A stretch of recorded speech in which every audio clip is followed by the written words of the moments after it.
Hello everyone, welcome to our 10th episode of Black Flag, our Rapscallion campaign. I am Simon at Wandering DM. Welcome everyone, welcome Raiders. Before we begin, before we get into the game per se, I would just like to thank our sponsors very quickly, beginning with Mage and Press, the makers of the Dark Matter supplement for D&D 5th edition. You can check them out at store.mageandpress.com or use the panels down below. And you can use code WanderingDM to get 15% off your purchases, which does not include, however, the new Kickstarter that they have running right now for Conspiracy in the Stars, a brand new adventure for the Dark Matter campaign setting, which has already been funded and is now in the bunch of stretch goal part. So if you're interested in playing mecha pilots in a sci-fi version of D&D, you should check out Dark Matter. The other sponsor is, of course, Found Familiar, great coffee company. Check them out at foundfamiliar.com. Then we have Roll20, the virtual tabletop that we use here for all of our games on Wandering DM. You can see it on the overlay. If you want to play tabletop games virtually with your friends, you should check out Roll20 at roll20.net. And finally, our partners through the Diceomancy program, Level Up Dice. Thanks to all of you and all of the little clicks you've done on the purple torch down below. We are going to have a bunch of specially branded Level Up Dice D6s for giveaways in the near future as soon as they can get to my place. That said, this week we are missing a Quentin, so Isaac will be, I don't know, probably drunk somewhere for... Isaac stuffed in a sack. Probably. And he'll be back next week. And otherwise, I'm playing in this game because we need to introduce ourselves. I'm playing Nathaniel Ashworth, the swashbuckler and high-end escort, the Inara of our little crew. Let's go around the table, introduce the rest of the cast. We'll begin with the person right underneath me on the overlay. Shauna, hi. Hey, I'm Shauna, and I'm playing Corinne, the ship's witch. And I don't know if there's no Firefly analog for me. Just a scary witch who's maybe River. Kind of, yeah. Oh yeah, I A guess so, a saner river. yeah. Yeah. And we have to bring back my beloved, my demon. So that's not going to come back and bite us at some point. Certainly not. We also have with us this week, Alyssa. Ahoy! It is I, Alyssa, or in this game, Captain Renata de Rochefort. Definitely not a Captain Mal, if we think about it. There's the only similarity is maybe their lack of emotional depth on the surface. That would be about it. And last but not least among our cast for this week, Lindy. Hi, I'm Lindy. I knock stuff off my desk. I'll be playing Josephine, or Josie to her friends. She is a real girl now, and I think if she was on the Firefly crew, she might be Kaylee or Simon. One of the more naive people. Probably Simon, just because he doesn't know what he's doing. And she doesn't know what she's doing. And to tell the story of our cast and crew of Scallywags is the Fates. Deirdre, hi, how are you? I am well. Welcome all. It's time. It's Saturday. It's time for another high adventure on the high seas. Last week we had an interesting introduction to season 2 after the cliffhanger of end of season 1. We're back. The crew of the Salty Swallow and their allies well, the captain's friend with benefits, Captain Jacques Cousteau, has, and captaining the crew of the Epée Crustée,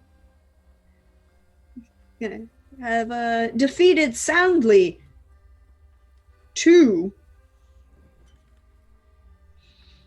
ships of the line, man of war, powered and sailed under the flag of the British Navy. I'm sure that will be no problem whatsoever, and that no one will be looking for those ships at all. Now, the Swallow and the Epée managed to run aground and sink one of the, well, slowly sinking one of the ships of the line, and then the crew that were on this small island, and by small I mean its area is less than half a kilometer, small island, managed to sneak aboard in various states and methods the sinking British Navy vessel. And while they were there, they discovered that they had a small problem with the number of still living men aboard this vessel. And Corinne, after being transformed into a Dracula parrot, had returned herself to her normal lady of the seas and embraced her dear beloved and allowed him to manifest through her, and he sunk the other ship with a maelstrom and then knocked everyone out. Unfortunately, that also meant that Corinne is currently unconscious, laying on the deck at 1 harm left.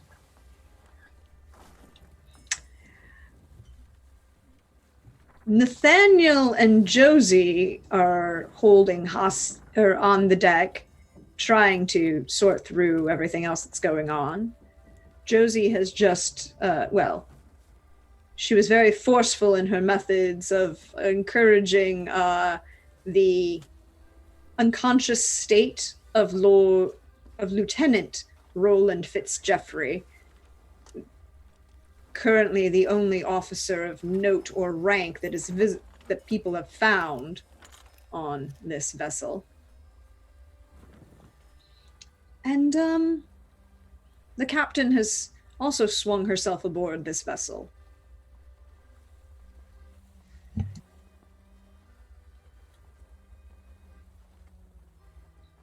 Well, this is not how I thought this was going to go. So this is a right confusion.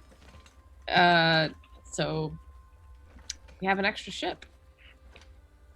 And I guess the demon did some things, huh? Uh-huh. Josie, it obviously isn't gonna harm you. I did have a whole extra bunch of recruits, but they're currently indisposed. And I so was is gonna Corinne lift up currently. Oh. Lieutenant Fitzgerald. I'll lift up the lieutenant, and I'll be like, "I got him," and I've got the pocket brick in the other hand still. Do we want to ransom him off? Yeah, that's a good idea. Okay. Yeah. Where is the swallow? Just The sailing. Swallow, remembering, of course, that the Swallow had lured this man of war into the shallows and ran it aground, and then they, in the Epée, were doing passes, like drive-bys, on this vessel. So the Swallow, if you look at the map, is here, the light blue X, going south, and then going north is the Epée. Mhm. Great. And we're the red X, I'm guessing. Mm-hmm. No, well, yes, the red X is the sinking vessel.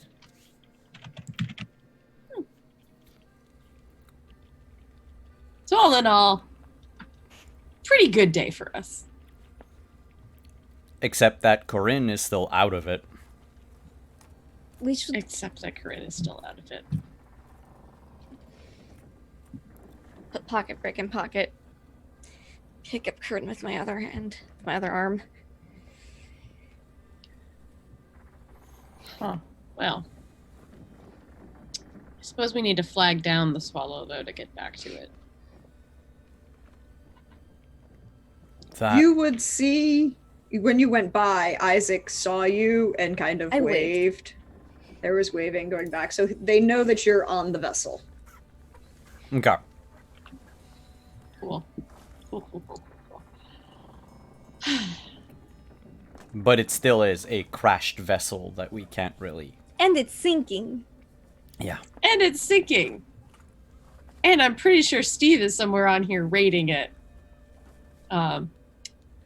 I'd like to just look around for Steve for a second.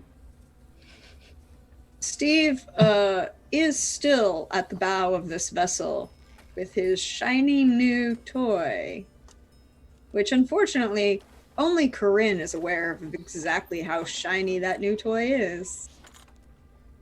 Oh. Steve, my boy, help us. We need to get back to we need to get off this sinking thing. So anything you can gather, everybody take what you want, and we should get to land. Probably. You just see Steve's face light up with almost joy. You have given him permission to rob the fuck out of this, and he is very happy now. You will remember that a large number of the crew who are on here were working their way of taking stuff to the shore where you murderized a bunch of people to get onto this vessel. Of murderizing being a very technical term. And so a lot of the emergency supplies had already been taken off. A lot of their food and water and, guns had already been taken off the ship. Some of the, not the only officer you see most of the crew is unconscious, kind of laying there. The only officer you see is Fitzjeffrey. There are definitely kind of a couple dead bodies who are wearing officers' uniforms who are around. Steve immediately makes his ways to the captain's quarters and begins to loot the fuck out of it. Excellent.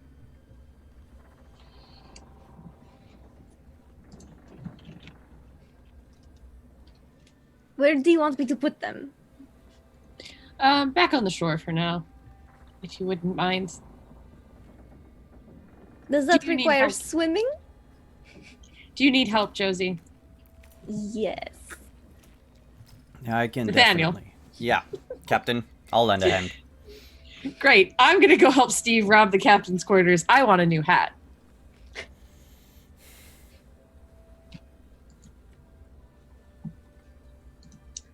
So the captain is going to rob the quarters. Nathaniel and Josie are going to take Corinne and Fitzjeffrey and take them to shore. Again, it's not far. It's about, 10 yards, 20 yards out. So pretty easy. And again, it is shallow. So, because that's why they ran aground. But, it's got a couple 10, maybe 15 feet deep at the deepest portion. And there are, a couple longboats around if you wish to take advantage of that. Ooh, yes. Well, I mean, yeah, if this ship is going to sink anyway, might as well take with us, whatever we can also hitch onto the Swallow later. Mm-hmm. Take all you can and give nothing back. Mm-hmm. Pirate's way. So we'll leave Nathaniel and Josephine carrying Corinne for a moment and pan the camera following the captain as she strides with purpose. Absolutely. I am projecting a level of confidence and calm that internally I do not feel. Because now we've let a demon loose that has caused like this wonderful maelstrom. Thank you, demon. But yeah, we are in a very odd situation. Also, how did these British ships find us? Now we've got to ransom off Fitzjeffrey. That's a lot of work. Some part of me feels like just killing him would be easier, but I think I will pin that to the crew as a thing to discuss. But I'm just gonna pretend like I am totally just fine. Everything's great. I'm gonna go through this captain's quarters with Steve and see what we find. Just roll me 3d6, just straight.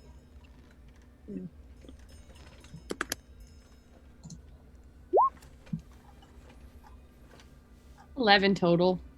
Where did it? Hold on, I have to pull that other thing up because it closed, of course.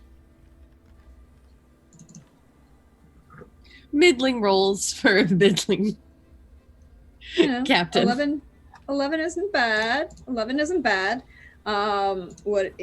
This is our. Here we go. Okay. You do find a couple, captain's quarters, some nicer things. You find a couple chests of loose coin, mostly not a lot of money. There wouldn't be an expectation of holding a lot of money on a vessel like this, but just enough kind of like petty cash, if necessary, for a captain to purchase something when they pull into a foreign port. But for the most part, again, this is a naval vessel. They don't need to carry stuff like that. You do find a couple pistols, but they're very, I will tell you, they both have the tag loud, which means they cannot be used stealthily, but you do have 2 more pistols. I'm just a regular walking gun shop at this point. Yeah, I mean, but you did fire a whole bunch of them, so you might want to think about reloading them. Oh, absolutely. You do find, the captain's sextant charts, his like leather attaché with the the orders of the ship's information and orders and things like that you would usually find in a naval vessel. And you find a very interesting seal letter that had been sealed, and the seal had been cracked, written in a very flowing, elegant hand, kind of still gives the impression of masculine power. Very firm strokes, but very fluid. And the seal on it matches the seal that one Ignatius Steele, that you stole from one Ignatius Steele. Yep.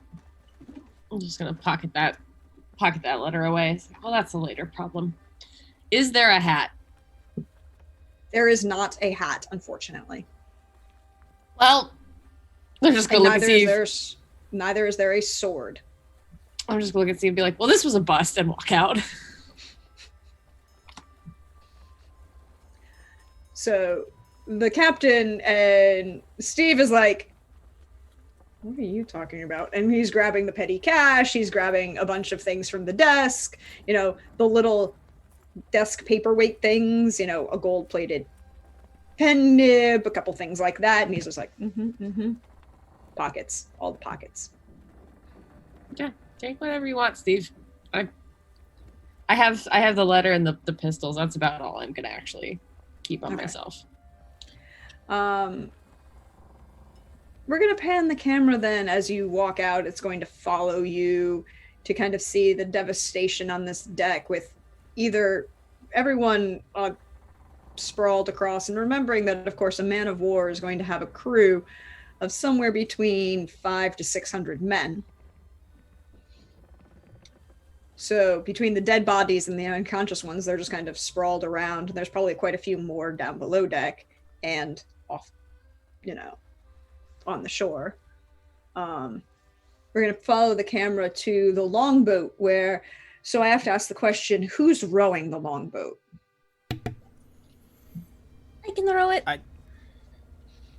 Yeah, you are definitely stronger than I am.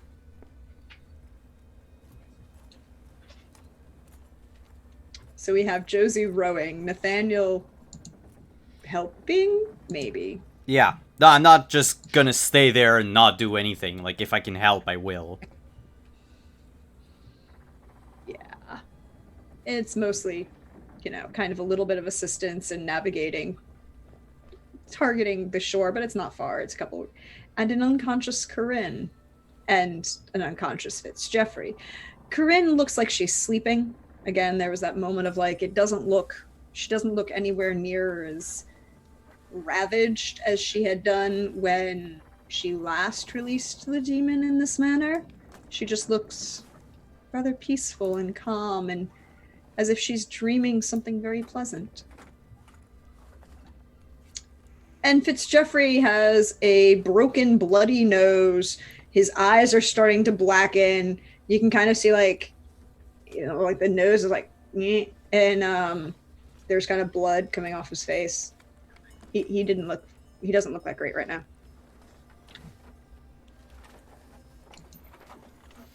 And I probably would have grabbed some rope, and like if there was like a small empty barrel on the top of the ship, grabbed those two things, handed the rope to Simon and say, we should probably tie our enemy up, so if he wakes up, he doesn't try to escape. I don't know if he can take another pocket brick to the face. Indeed. Let me, I don't have rope on me at the I brought moment. some. Oh, great! Let me use that. Rowing the boat.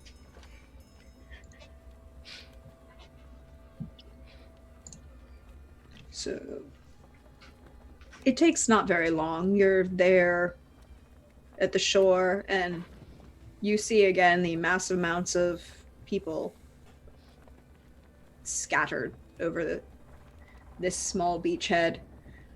Some of them very obvious. You can see that your captain had met because they have bullet holes through them. Kind of just a straight line of like, oh, well, there's that guy's head, and there's that guy's head. Oh, there was the captain. Captain did that. But a large number of them are also unconscious, just kind of sleeping, maybe.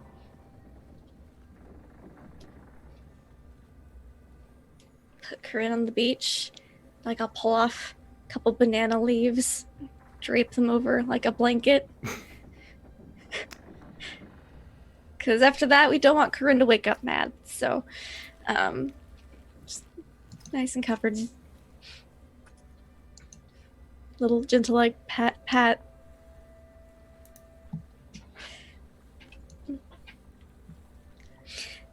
So, there are a lot of sleepy people on this beach. And on the ship. Do you think they're going to wake up anytime soon? I don't know. I actually...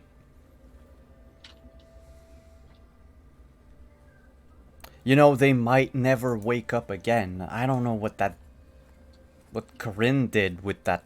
I have no magic idea. I was thing. hoping you knew. Yes, No, I don't.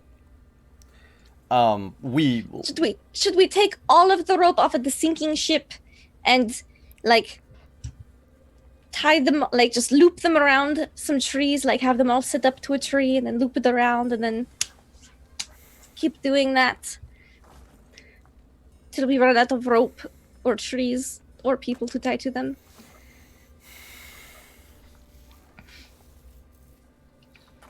Or should we just try to move all of the gold onto our ship very quickly? I would go for the moving all the gold option first. Okay. Because there are hundreds of them. There are a lot of them. I wasn't sure how many. Hundreds. Like, a lot more than our crew. I thought so. I doubt we'd have time to tie up every one of them, even if we wanted to. I guess it would take a while if there was more than our crew by a lot. And if Well, they wake up, armed or not, they can easily overpower us. Should we just throw them into the water then while they're sleeping? I thought about it, but I don't feel comfortable drowning people for fun. I didn't say it would be fun. I just said we could do it. Well, some might be amenable to jump ship and join the crew. The others, we can maroon them here. Might have no qualms. We should take with off all the them. treasure before we maroon Yeah. them, though. Should we start doing that? Yeah, let's go back to the cave. I brought a barrel, an empty one, so we can fill it up with gold and carry it back. I know we're going to need a lot more than this one, but it is a good start. How far away was the cave from the shore? Couple 100 yards, maybe. The Okay. problem is the ridge. I mean, remember, the whole area of the whole island Very is small. It's half a kilometer. So we could take the rowboat, row to the other side of the island, which doesn't have a ridge. And then we can just load up the rowboat from there and then row back to the ship, or have to swallow come around the island. I think we should have the swallow probably come around.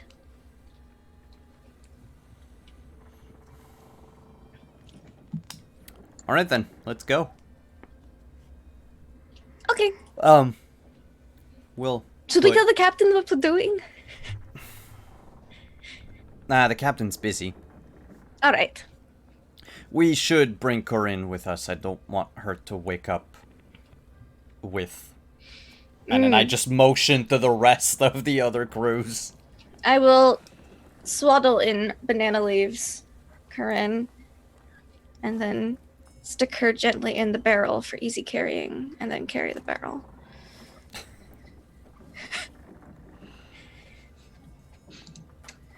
Josephine likes to swaddle people, apparently. That's a thing that she's got going on right They now. look so cozy when they're swaddled. That is a thing. Corinne, you are dreaming. Dreams of your beloved. The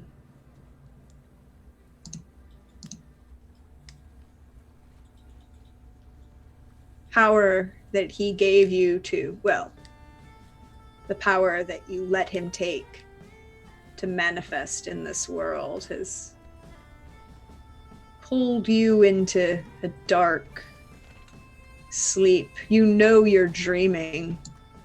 You know that this world is not right, but it seems soothing.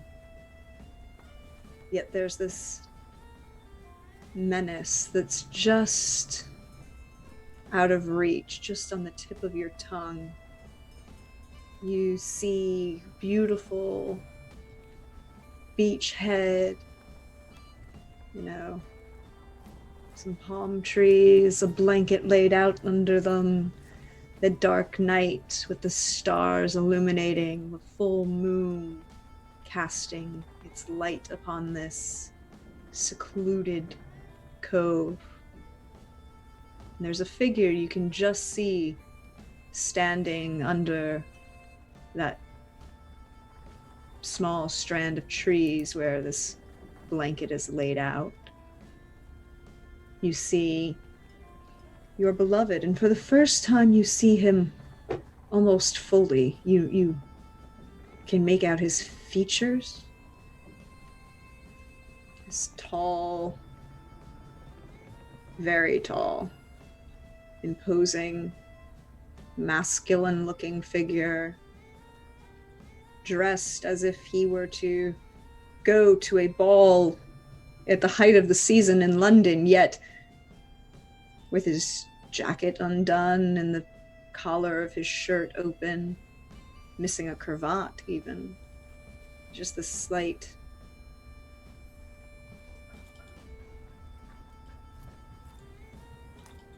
not what one would expect from high society.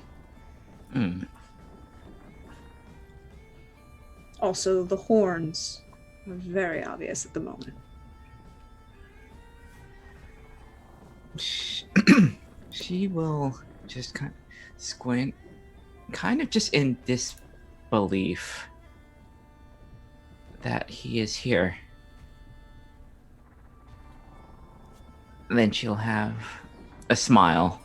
Not like the menacing smile she has for her crew or her enemies, but honest, warm smile. As she walks up to that blanket, it's like, beloved, is that you? Of course, my dear. I'm almost able to walk in your world once more. She will get close enough to put an hand on his shoulder just to make sure, just to check if he's there. He kind of does that gesture out and puts his hands out like, of course I'm here. And then goes to, as you put your hand on his shoulder, he'll slide an arm around your back and kind of pull you closer, full against him. Yeah. And then she will do the thing where she'll grab the collar and just give him just the most longing kiss. It is both passionate and perfect, and yet somehow bitter. There's this taste in the back of your, just kind of the barest hint of this metallic bitterness. And as he pulls back, it's this moment of he brings his other arm up to kind of caress the back side with the back of his fingers, the side of your neck. And he smiles. Soon as we'll be in the real world. And I can show you so much more. Yes. We're so close. This will be real. And we'll be free to do what we want. What do we have to do? What's left? Well, I just need you to open the door. That little token that you carry, it keeps me away from you. Now I can see you and talk to you, and I am no longer restricted. You need to break the token open.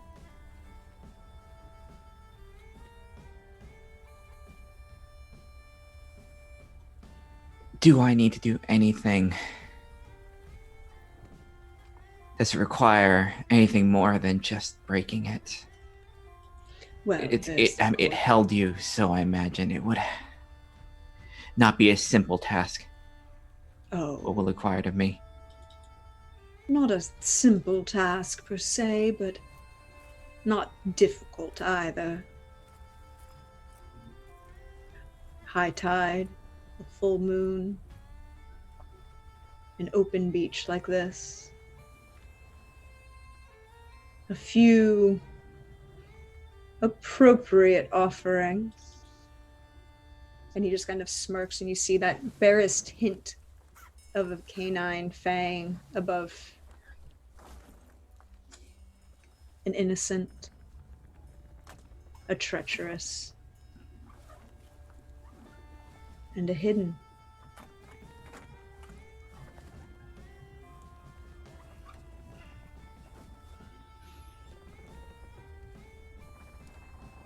I pledged myself to you those years ago, and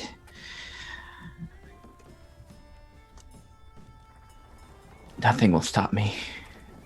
No, I'm seeing that nothing you're will- free. Nothing will stop you now. You have what you need. And we have this little time before you must return to the waking world. Let me show you some of what the world will look like as we walk it together. And then, as he says that, he gestures with a hand out towards the sea, and it shimmers and shifts, and what was the pitch black night begins to roll with images, first of a large city, and it takes you a second, you realize it's London, and it's burning. Then you see that fire begin to spread across the continent to Europe.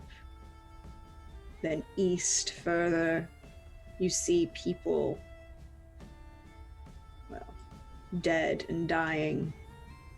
The fires have burned, and where the small towns are, you see images of you and your beloved standing just as this moment with his arms wrapped around you. It's kind of these figures of with others kneeling in protestation, praising you for your benevolence and clemency, offering them themselves and their children for your rights and powers. And you see a number of other figures kind of slowly emerge around in this beautiful hall as you stand bedecked in a beautiful gown with jewels and just this hint of power radiating from them. You, as your beloved, sits next to you upon a throne, and the two of you rule the world.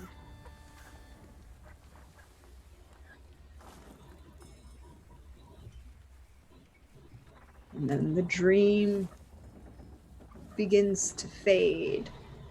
Slowly, it becomes more dreamlike, less real, less solid, and you slide yourself, you feel yourself pulled from this vision into a more real sleep, a healing sleep. And you are dreaming once more, but just before you feel this dream, this image, this vision let you go, you hear just whispered in your ear, "Soon, my dearest, soon." I think before she's brought back, I think she grasps, she wants desperately to go back to that dream again. Like, she longs for it. And this restful sleep is a barrier. This waking sight is a barrier. All she wants is that.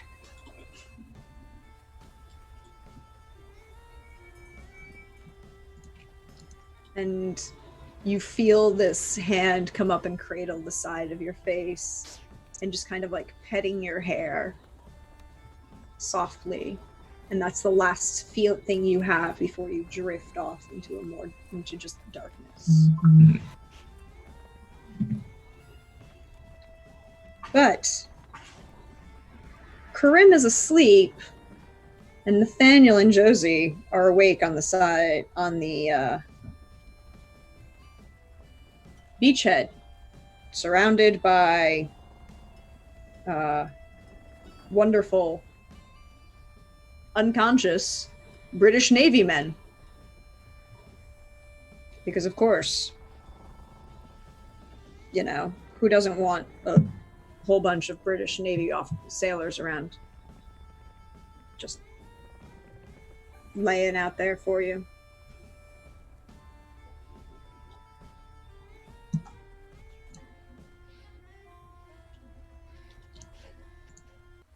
Corinne's all cozy. I've made sure of it. She may not actually be, but Josephine thinks she looks cozy. Maybe every once in a while you just see her like, you hear her like muttering and like smiling in her sleep. It's Yes, like, very yeah. cozy. Yeah. Shh.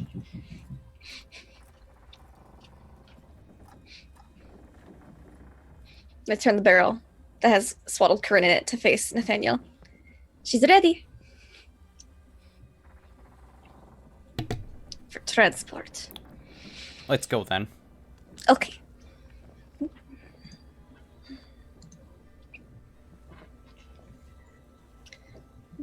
Nathaniel, Hmm? as Josie lifts this heavy barrel of Corinne, which for her isn't heavy at all, it's just a mere moment to do so. She kind of flicks her hair to get it out of the way, as she does, you know, that kind of innate motion that we all do with long hair, you know, lift something, pull your hair back. Mm-hmm. Notice something odd. You are, shall we say, intimately familiar with Josie's appearance. Mm-hmm. We can say that. One might even say biblically aware of what she looks like. Josie has a tattoo now. You just get the barest glint of something along the back of her neck in color. A bright blue against her dark olive skin.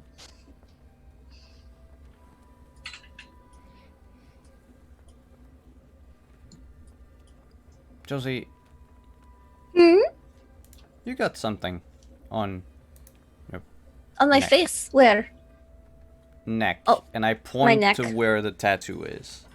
Okay, well, I can't see there. I don't have eyes on the back of my head. No, Does Corinne have eyes on the back of her head? I know she has a mouth. I don't. She has a mouth. I've just caught glimpses. Okay, well, I'll talk to Corinne about it later. When we have time, I would like to take a look at it. This wasn't there yesterday. No, I've never gotten a tattoo. A lot of piercings, but never a tattoo. Well, apparently now you have one. Here? Do you want to look now? As we Sucks walk Corinne to as we walk to the rowboat, I'll take a look if I can see it. Like without her having to put Corinne down in the barrel and then take yeah, her clothes you can off just and lift up her everything. hair. Yeah. She's fine.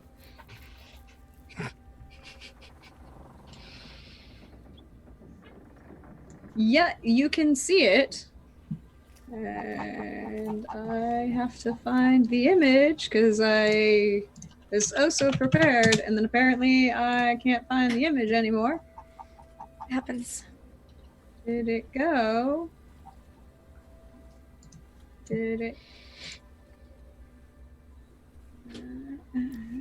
While you're looking for that, I'll be right back. I have to start my fan because it's getting way too hot. Yes, no, that's fair. Because I'm here. Oh, let's...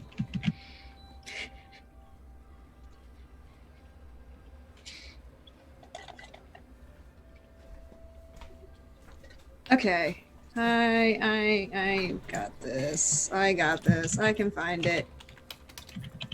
Okay. Here we go. Here we go. It looks right like this wonderful image that I'm going to first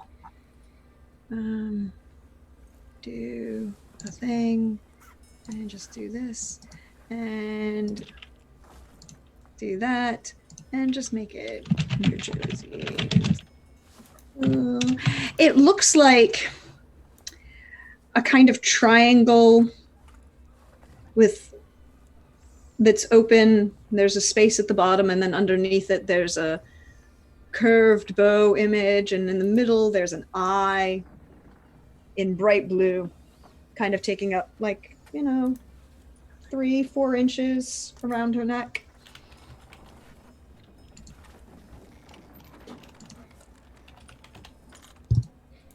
It's in the document that we have. It will be in 2 seconds because I'm putting it there now.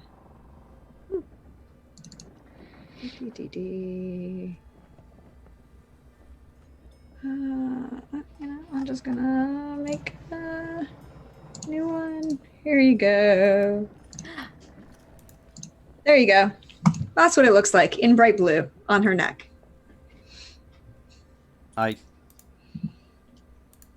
Oh, okay. Yeah, I figured it was something like that. Mm-hmm. It's kind of very stylized eye in the middle of this triangle with a little swish underneath of it. What's it look like? What color is it? Are you sure it's a tattoo? Did I spill ink on myself somehow? Well, if you spilled ink on yourself, you spilled it in a very intricate pattern. It's... Do you remember It's the ugly, letter... isn't it? It's not ugly. Do you remember the letter A? Yes. You remember what it looks like? Mm-hmm. So it looks like an A. Okay. A capital A. Okay. But yes. in the center, there's an I. As in an I. Like a not the lowercase letter. I? No, like an eyeball. Yeah, like an eyeball with eyeliner. So, like a fancy eyeball. Like a fancy eyeball. Okay. And underneath that, you have just like a curved. Oh, my bad. My bad. It looks like a bow without a string. Well, how would you make a bow if you can't tie it with string? Well, it's just like the piece of wood from the bow. I thought bows were made out of fabric. No, the weapon. Oh. I think I've seen one before. Yes. So almost like the A has an eyeball in the middle of it, and it's sitting in a tiny boat. Yes. Okay. That's weird. It is. But I think I've seen this somewhere else before. Where? Wasn't it in the cave? There's a very shiny dagger with it. Yeah, but that was in the cave, right? Yep. It was kind of impaled in a guy skeleton right at the door of that cave. Yeah, I think it was in the cave where all the treasure was. Oh. Interesting. We should go back and look for it. Yeah, well, we're gonna have to go back anyway. Yes, we know. We should definitely keep our eyes out for it.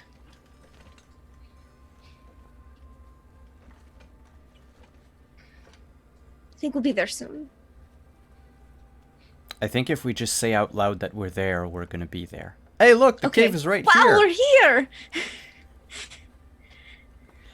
It really is Yes, a the very cave. small island. The cave is very small. I will ask you this question. Do you wish to go into the cave by yourselves, or do you wish the captain to accompany you? Because the captain was coming to join you. I think we would have just like, you know where we're going, and then Captain can catch up. Okay. Yeah. So we'll say in a couple. We'll say the captain will be there in a couple minutes. Yeah, I'll catch up. I'm stopping for a flask. Maybe like checking some of the corpses to see if anybody else has a flask on the way. They're not using it. Roll me a d6. Some of them will never use them anymore. They may all never use them anymore. We don't know. Got a 1. Woo. These last 2 games I've been rolling like a true champ, and by a true champ I mean an absolute failure. Unfortunately, no one seems to have a flask on them. It is, they are officially military naval men. All of the alcohol was kept under lock and key by the quartermaster for reasons, that Churchill quote about the rum, sodomy, and the lash being the inheritance of the British Navy. These Navy men, just the worst. Truly a disappointment. I might see if Steve's still behind me and be like, if there's any booze, please, just bring it. Okay. So is that like, I have permission to drink it then? Yeah, as long as I get the first drink, you can drink how much of it you want, but I get the first sip. Cool. You're 16. You're old enough to drink. No, he's not. Exactly. So, In all pirate, right. in By pirate, pirate he standards. absolutely is. No, I meant he's not 16. Oh, that's true. I was just assuming he's 16. I don't think I've ever asked. He I don't think keeps we ever saying know. he keeps saying Oh, he's no. 16, I but think he's he's 14. like 13. He's probably 13? like I Yeah. was gonna say he's a little rat middle school boy with like the crappy mustache coming in. Oh. Absolutely no sense of like cleanliness or hygiene at all. But he's 16. He's fine. And a pirate. And a so, pirate. Yeah. He's fine. Yeah, we all know Steve's been sneaking alcohol like for ever. He went drinking with Isaac. I just assumed he was 16. What? But you make your way towards this cave. As you enter the cave, you are reminded of the very large Right, the blade. that you took the stone that was blocking the door away from. I should put that stone back. Think about putting Corinne there for a second. I'm like, no. It would be so She would easy to haunt me pocket her forever. right now. And so rolls a rock over.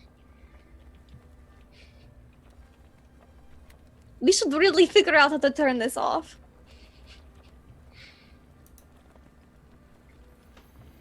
I have half a mind, and I'm going to say this out of character before I decide to do this. I do have a bunch of pistols. I have half a mind to see how good of a shot I am to like shoot the string that the blade's connected The to. mechanism up in there. I have half a mind to aim for the mechanism and or the string and just try to take it down. You want to? I mean, if I put the boulder there, you can shoot your shot. It would be a lot easier to shoot it. Yeah. Let's do it. Let's Do it. Let's live bold. I assume this is Oh, no. rolling this Oh no! Which, considering what happened to me last time, I am not going to try for any flourishes or anything of the sort. Nope. If Roll.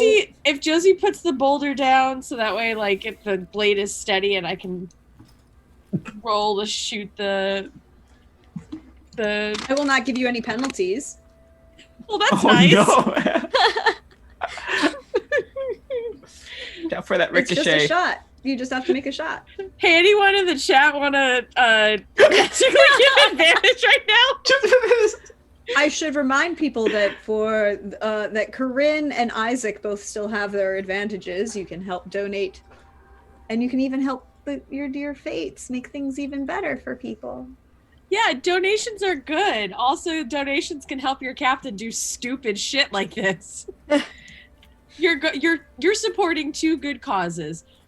You're donating, which is already a good feeling, and you're helping me do something that I really, really, really want to do. Don't let the captain accidentally shoot one of her crew. I imagine This more is would be more like the us. gun would misfire and I would have some kind of issue. Well, give it a shot. Here we go. See, let's show off for us. Oh no! Oh no! Five. Oh, almost two. Oh, Well, I got that real sweet XP coming my way after this. Yeah. I will say the gun doesn't misfire. It just, you're trying to aim for the mechanism and it just hits, you just are off and hit the rock ceiling, hitting one of the stalactites.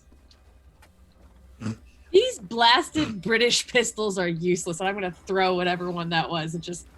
I have a million of these. Just throw it into the grotto or whatever nearby. you need to like have like a lining in your coat that's just filled with It's these just pistols. it's just like 3 or 4 on each side.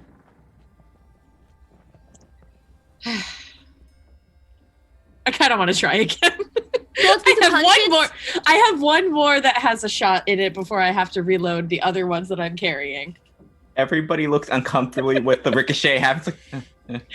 It's like obvious I've already like had a few drinks. It's like just Ooh, thank you. I want to. Can I try to help the captain? You can always help your anyone you have bond with, anyone you have rank with, you have bond with. And at the start of each session, your bond resets. So if you have like 2 ranks with the captain, that means you have 2 bond with the captain. You can spend your bond to add a +1 or a -1 to their rolls. I will say the only person I have 2 rank with is our currently not here navigator. So He would approve of this, surely. Yeah, would- but it has to be who they have to have rank with you. Mm-hmm. yeah. So I don't have rank with our captain. I have 1 rank over the captain. So what Nathaniel would do I is stand back and in front of Corinne. Oh, there goes that one harm. Whoops. Oh, oops. I know. Problem solved. yeah, let's not hit Corinne by mistake. So no, I'm standing in front of. Shooting fish in a barrel. Don't shoot fish in a barrel, current. It's not fish in a barrel, it's a mechanism on a rock. Well, it's a Corinne in a barrel, so. Corinne in a barrel. Nathaniel would walk up behind the captain. And you know how like you always have these scenes in movies where like someone helps someone Oh, else play yeah. golf or something? Uh-huh. Yep. Pottery? Or pottery with a So, ghost? Are you gonna ghost me right now? Is So- what you're doing? Yeah. So he would walk behind the captain and like hold up her arm a little bit more.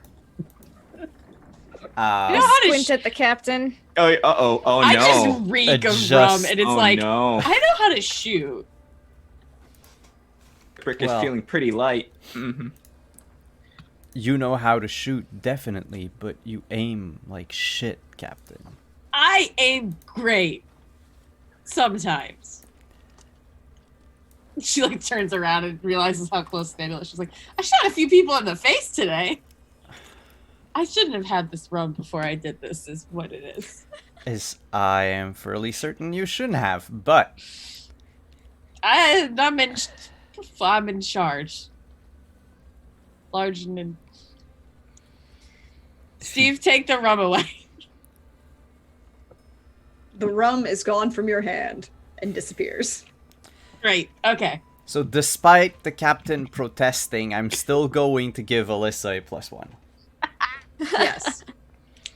But also we got 750 bits, which means that we have, and I think that's from Time of Gifts. Time, if you want to let us know what you want your donations to go towards, we have the panels down under the video. I forgot to add them at the beginning of the stream.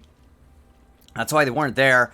But yes, if you would like to make a... Did someone move my panels? No. No, Oh, they're just they not automatically went all the way up. That's kind of nice. I don't have to move them anymore. But yes, was it to make something harder? Was it to heal one of us? Or was it to give advantages to someone? showing. It's like, So roll your shot, Captain, with an additional +1 from. all right. Yes, shoot your shot, Captain. Miss 100% of the shots you don't take. I got a 7 this time. Hit it, and it explodes. This rather thick cable that is holding this large, let's say a decent man-sized blade on this pendulum. But it drops. And then now you've got... So it was swinging, which meant the place to shoot the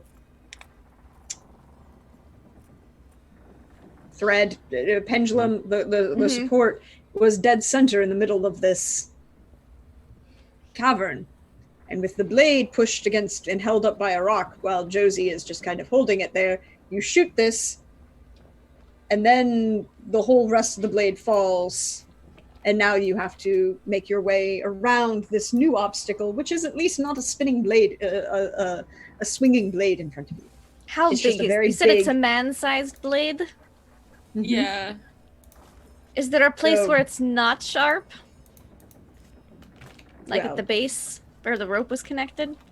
Yeah, Like you kind want to of. like There's a little bit. kind of just I want to take it aside. Oh, can I hold it like a sword?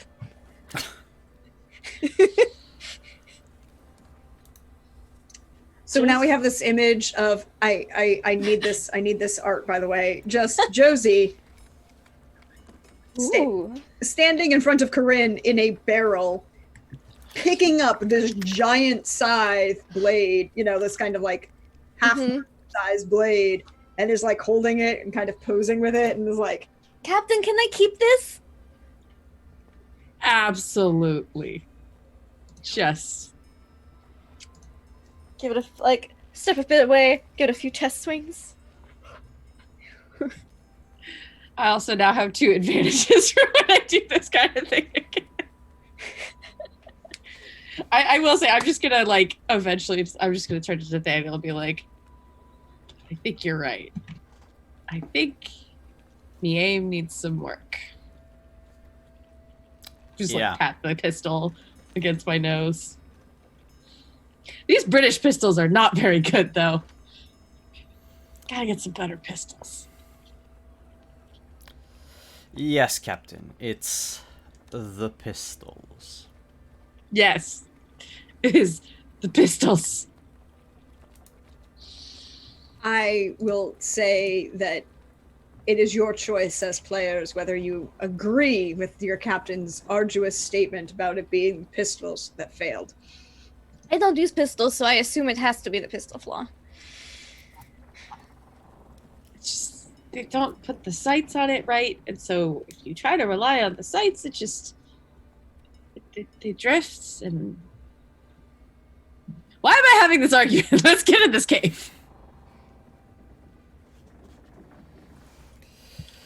Let's go. I gently lean my pretty new, half moon scythe against the side, and I pick up Corinne, and I'll be like, I'll be back. And then I'll follow. So then the question becomes, as you come to this very nice pit trap in front of you, did you leave the board across it, or did you move it? I don't remember us moving it. We might have left that actually. Yeah. I feel like if we let the blade keep running and we took the rock out, leaving the board, like they're not going to get past the blade. So I think we were being a little bit strategic. Okay. So then there's, a couple, a small plank, maybe a couple 2x4s wide, enough for you to walk over this very nice pit trap with giant spikes with which to impale people. Oh, this Great. is just such an image. As you come to the door, which I believe you left sealed. Yep. Oh, we did. We did. Yeah. The back up. So you Great. still have the seal with Mhm. which to. All right, Nathaniel, you're going to have to tell me where this AI was that you saw. Well, once the door opens, Nathaniel is going to start looking at everywhere. Looking at everything is what I should say. Why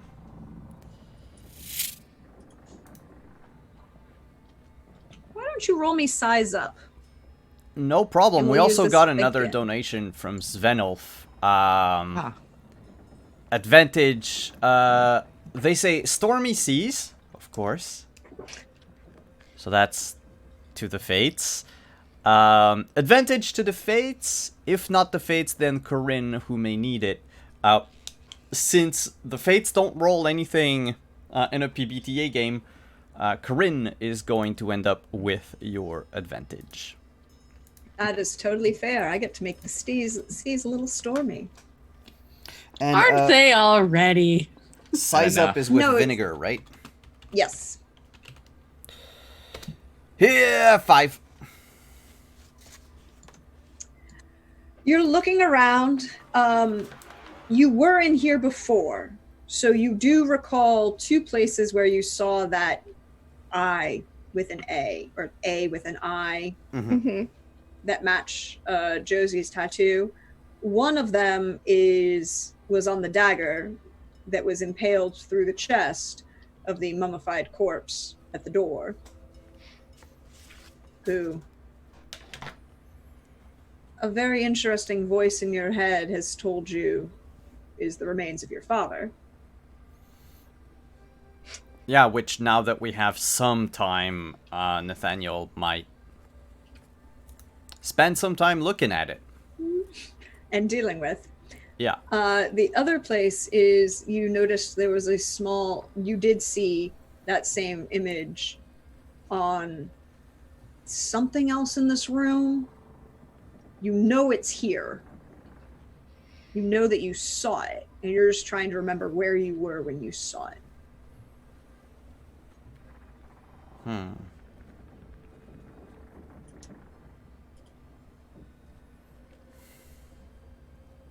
Very intently watching Nathaniel. He's obviously the brains of this AI operation.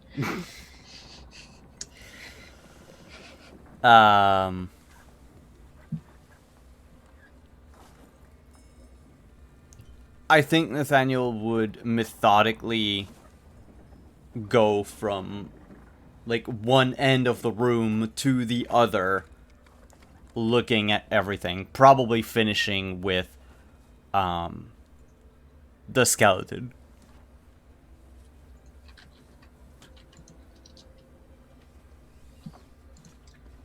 So while Nathaniel and maybe Josie's giving a little bit of assistance to track where he saw this image last. She's looking for Captain. A-shaped things while she's looking around. Ooh. Would you like to roll size up to see if you can find A-shaped things? Sure. I'll roll size up to see if I can find an A-shaped object or thing. That's vinegar. Mm-hmm. Yeah, we're gonna use this. She's gonna kind of like rub the tattoo, like try to feel the tattoo on the back of her neck. And I'm gonna activate it to get 2 luck for a scene. Yep. So Oh. as you rub this tattoo, you Like- start to feel like it heating under your hand, Oh. but not on your neck, just under your hand, and you kind of feel like it like that electric shock rub the lines too much, kind of jolt up your arm. You have 2 luck to use for the next scene. Sweet. I'm gonna use one of it to look for A-shaped things. You can look for A-shaped things. Well,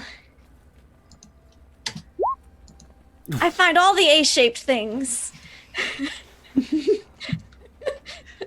You do indeed find a number of A-shaped things. Some of them are the letter A. Ooh. You see some I very pick up intricate. everything with an A shape. Just like, Well, some of it you see is some very intricate carvings along the Mhm. walls that Ah. look like letters. okay. You find a couple like sextants, and Mm-hmm. Isaac uh, uses ins- these. You'll love it. and an incenser Mm-hmm. tripod. You find a couple other dark leather gloves with an A-shaped thing on them, but they don't have the eye on it. Mm-hmm. And then Still got the A, so I can run them all by someone who's actually seen the AI. the AI thing. And you find over near where the voice made you a real girl in that wall of small niches, a couple boxes. Mm-hmm. 2 that have the A, Oh. and 1 that looks like an AI. A with a little eye on it. AI. Just grabbing it. Anything with an A. Just- Nathaniel, you are watching and kind of seeing this like growing pile of A-shaped things emerging next to you.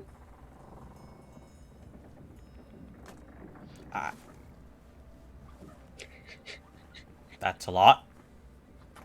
I've been looking for things. Well, you taught me the alphabet so well that I've got it. A's. Right here. That And a couple A's with eyes. At least one. looking at all of these, like, is the dagger in there? No, you don't have the dagger. Okay. No, No, let me it's phrase that. You have the dagger. Hmm. You didn't leave it in the body.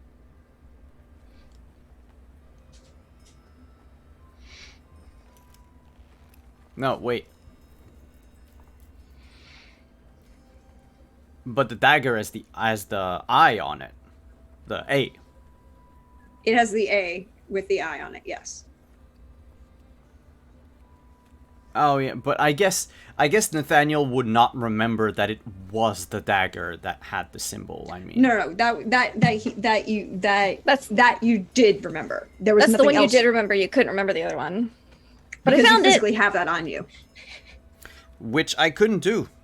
That's what the yes. What Simon not able to. I think because Say- you're hanging out next to the corpse, she's like, "You having a good hangout with your dad?" My. And he looks back at the corpse. Like my dad, yeah. I wonder what he was doing here. Maybe robbing things like we are. Maybe it runs in the family. Well, he also got stabbed here. So Yeah, he was so- getting stabbed and maybe robbing things. But you do remember, I will give you this because you will remember this. Nathaniel noticed that the stab wound was self-inflicted. And the body was kind of leaning up against the sealed door. Yeah. He, I don't think he was stabbed by anyone. I think he was left here, sealed in, and just ended it. So he got stabbed by himself? Yes. Okay.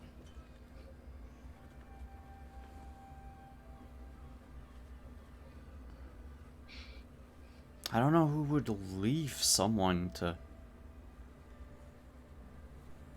I mean, the place is obviously not haunted. Why do you keep asking questions like that? That's the thing in my pocket.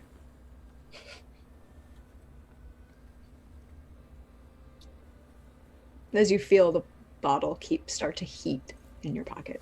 Yeah, I'll take it out. It's glowing slightly.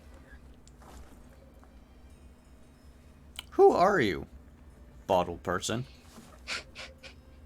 I don't know. That's an interesting question. Right now, I'm a friend, and we have a deal. Do we, though? I did what I was asked to do. She's a real girl now.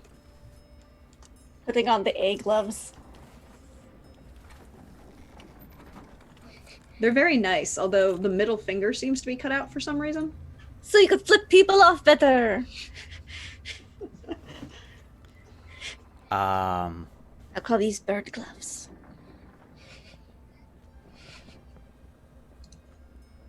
Also, if it is what I think it is, it's the ring finger. Oh yeah, ring finger, sorry. Ring finger, not middle finger.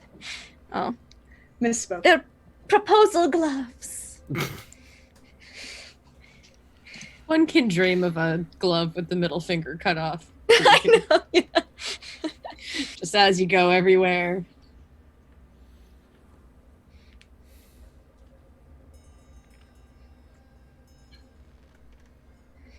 My part of the deal was to get you out of here. No, your part of the deal was to get me out of the bottle. You haven't got me out of the bottle yet. Mm, I'm still here. right. Right, let me just, looking around, Corinne is still in the barrel, right? Swaddled in the barrel? Yes. She seems to be, there's some rapid eye movement Mm-hmm. happening. Well, we'll get to that when Corinne awakens and back in the pocket you go. I'm opening up the A boxes. All of them are locked. Oh. Oh, I can. Mechanically, is there anything we can do to help Corinne wake up, feel better? She is going to wake up in the next 3 seconds. I was gonna Okay. do that. I think I'm gonna go over to the barrel though, because I know Josie brought the barrel with the intention of loading it up with treasure, but it's currently loaded up with a crew Corinne's member. Swaddled up in banana leaves. I think I'm gonna start Gently. trying to not get in Corinne's space, but just kind of I think the prepare barrel to would be start- sideways right now, so Corinne could be laying down like this, all swaddled up, and not have to sit upright. that makes it funnier for me to just kind of bend down and try to start maybe. Are you alive? In there? I'm like trying to sober up a little bit before we start dealing with anything else. It's just like going. It's like petting your hair. Yeah, it's like trying to move hair out of her face, and so that way she can keep breathing. And why is she wrapped in banana leaves? Are there bananas outside that I missed? They were magically occurring banana leaves. Josie just decided they were there. Yeah, I mean, So, see, I we're on a didn't think this- tropical island. There's banana plants. They're everywhere. I've I don't moved know it. how to It's make bananas, but the leaves, yeah. kind of wishing for a banana that might like help with the sense of sobriety. Just concern for food. Corinne. You are brushing the hair out of Corinne's face and focused very much on her at the moment. So you kind of miss what's going on behind you. Yeah, as- I'm letting them kind of have their moment. As Nathaniel pockets back the small glowing bottle Mhm. of cut crystal and looks kind of like a heavy quartz. You see something moving in it, but you're not sure what. You see Josie starting to like pull on the boxes, but they're not opening. She's wearing those new gloves with the ring finger cut off of them. And you notice something else, Nathaniel, as you look over. Mm-hmm. You see that tattoo on the back of Josie's neck is glowing slightly. Just a little bit.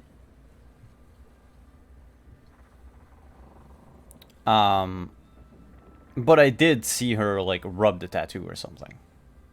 Yeah, you saw her rub it, and then she went and found a bunch of stuff.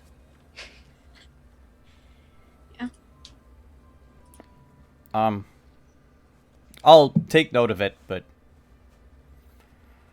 right now I think Nathaniel is a bit more preoccupied with trying to pick the lock on those boxes. Since, you know, Okay. we want to get things out of here ASAP. We could always take the boxes and try to open them later. True. That might even be faster. Only Corinne is still... can you move her out of the Oh, barrel? yes. I just pull the barrel off. And we Hey! have like a Corinne cocoon. Just Is she gonna be okay? I put all of my A things in the barrel. Except the But glasses all I'm wearing of- those. You put all of your A things in the barrel. Yep. You see Corinne slowly start to turn and roll. Her eyes flittering as she slowly comes awake. Weren't we supposed to get something for your not mom, Nathaniel? Yeah, there was something in here that she wanted a box, I think. With this very symbol on it. And I point to the A symbol. Oh. Not that one. Oh. Symbol of the ring on her finger.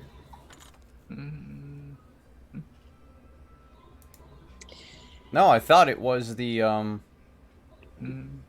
Oh. It's Is it the same as my ring? yes, that's the one. She Yeah. noticed your ring Mm.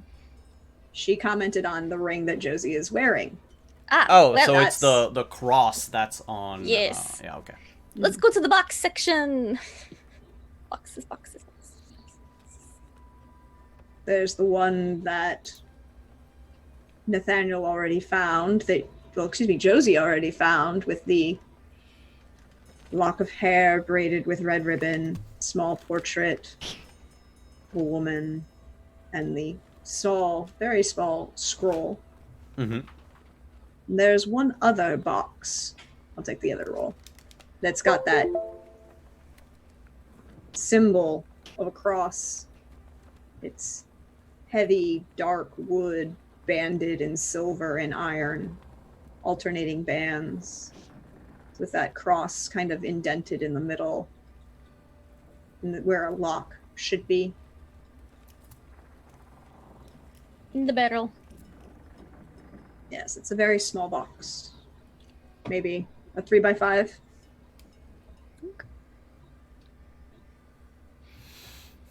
And as Corinne slowly rolls awake and Josie and Nathaniel are putting boxes in barrels and the captain is starting to sober up, we pan the camera up following Steve, who none of you have been looking at all, has started climbing the pile of, well, moving through this pile of gold towards that plinth in the center of the room where Nathaniel found that very shiny bottle last couple hours ago when you were in here.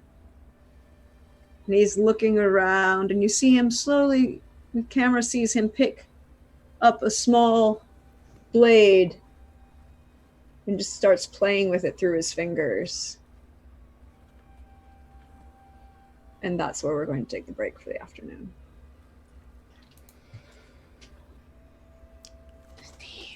Steve. Stick around, everyone. We'll be right back. Take that time to stretch, hydrate, don't forget to drink. And we should be back in about 10 minutes.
Hello, everyone. We are back.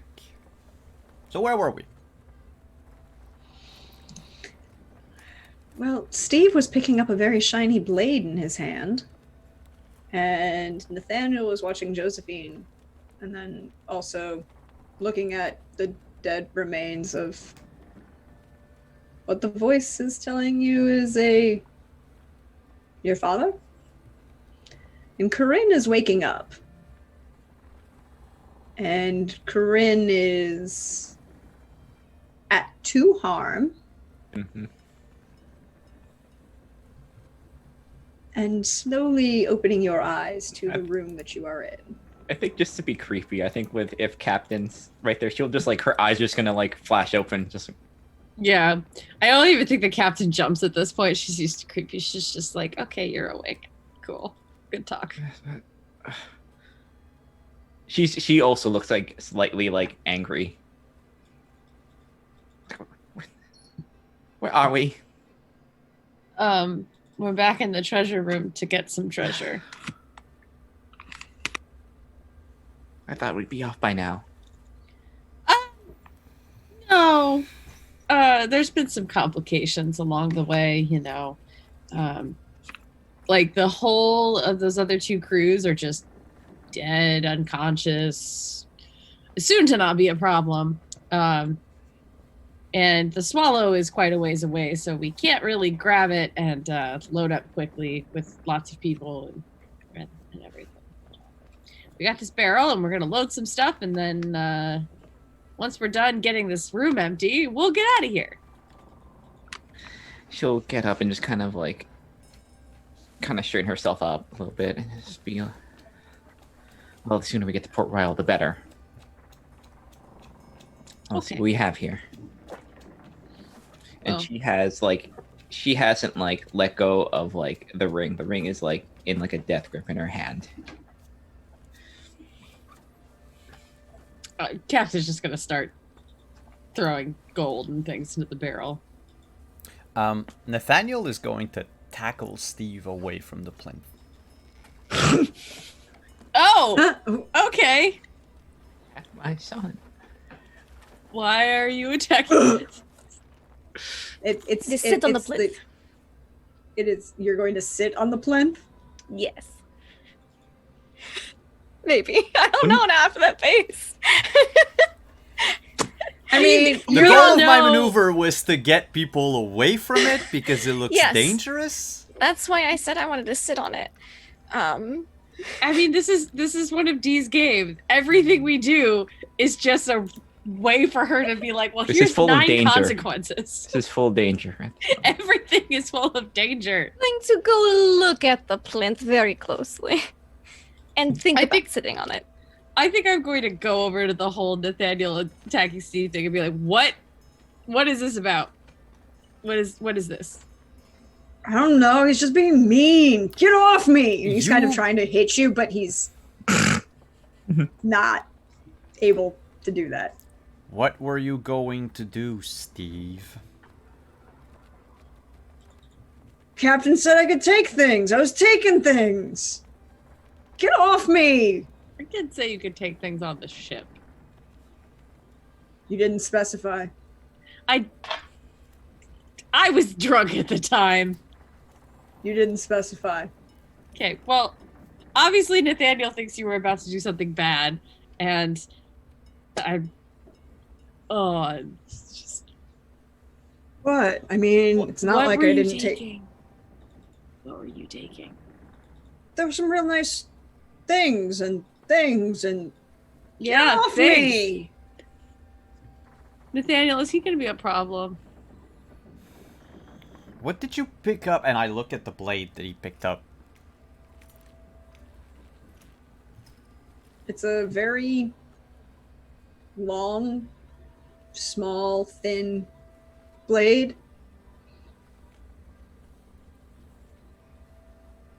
Easily hideable. Kind of looks like almost like a stiletto almost. It's interesting because the blade itself is not steel. Mm. It's a white kind of crystal. Hmm. Similar to what the bottle is made out of. Very similar. This is What? It's just a knife. It's a nice knife. It's This mine. is- I found it. Mine. Yeah, we're not playing dibs. I'm going to supersede you as your captain. I'm going to pick up the blade. Just kind Come of look on, at I it. found it. Yeah, I'll give it to you later. There's a You whole said I ass could- other You room. said I could you take what I move. wanted. Hey kid, You you're said I could talking take to what I your wanted. captain. Mom. She said Daniel's so. Daniel's right. You are talking to your captain, so I would suggest you be quiet. I'm just gonna look at the blade, be like, this seems like a Oh, yeah. bad choice of things. There's gold, which has I made a shape in that. Remember? Mm-hmm. Start loading the barrel, Steve.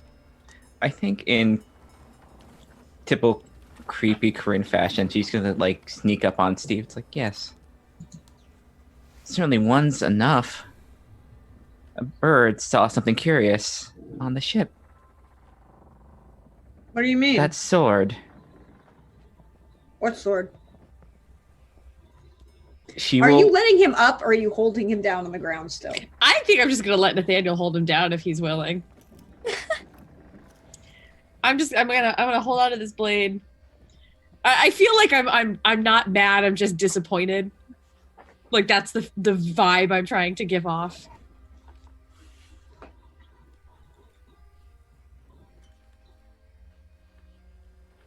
What do you Corinne- mean?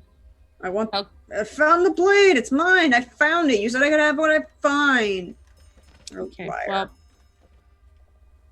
I'm your captain. I get to make the final call. That's how this works, see? But tell Corinne about the sword.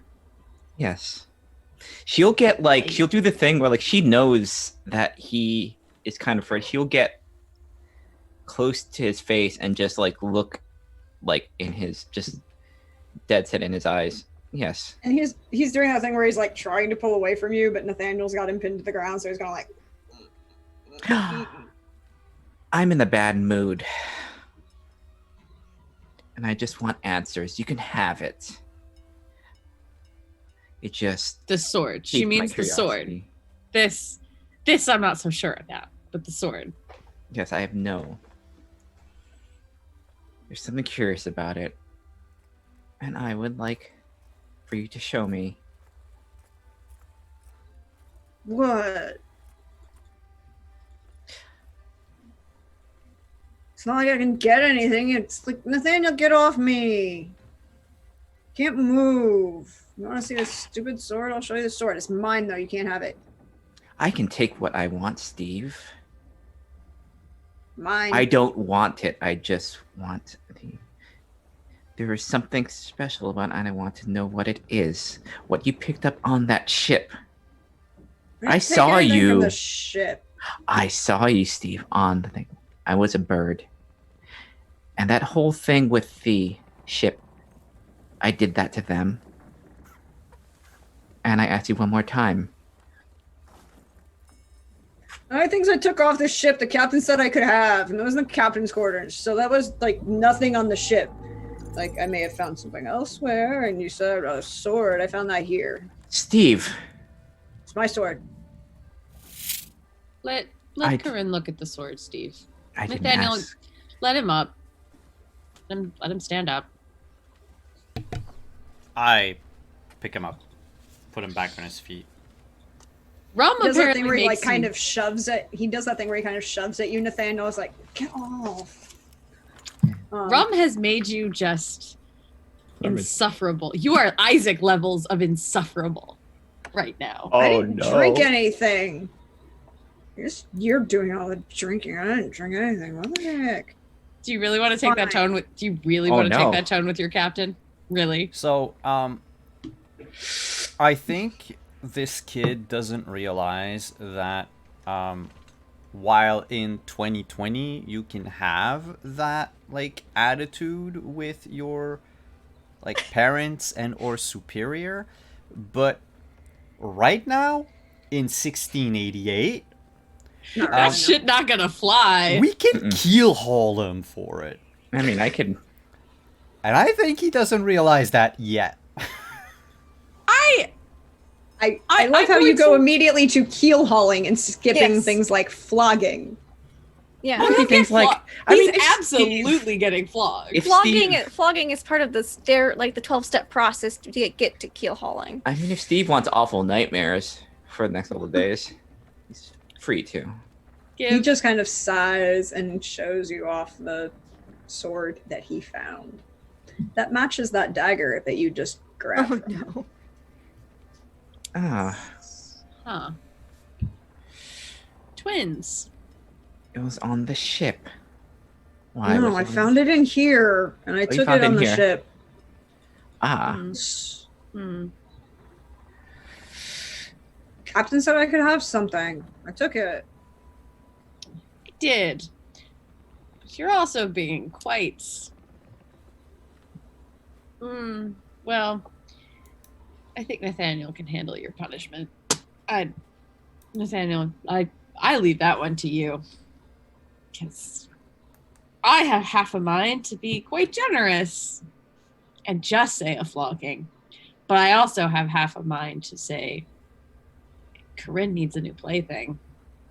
and she'll Steve. just smile at it.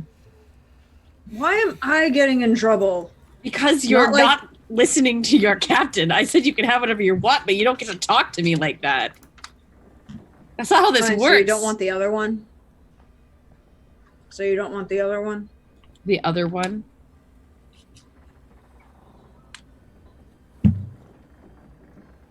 And he points, leaning next to the plinth. There's another I'm sword. examining very carefully. I will examine the one I have, see what's so special that caught my eye.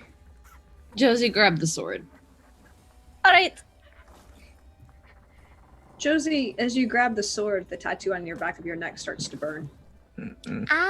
Like ouchie burn. No, not like ouchie burn, but like you put your before you when Mhm. you were immune to fire and you could just kind of hold your hand over it and you like Uh-huh. feel the heat. Yeah.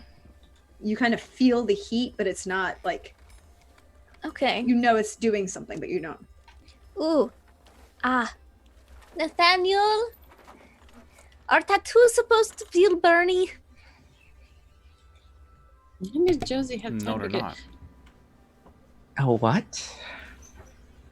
When it feels burny when I pick up the sword. I'll take the sword, Josie. I'll just have a sword and a blade. Not like a painful thing, just very hot. Hot. You feel nothing, Captain. That's just the captain. Does it stop when I let go?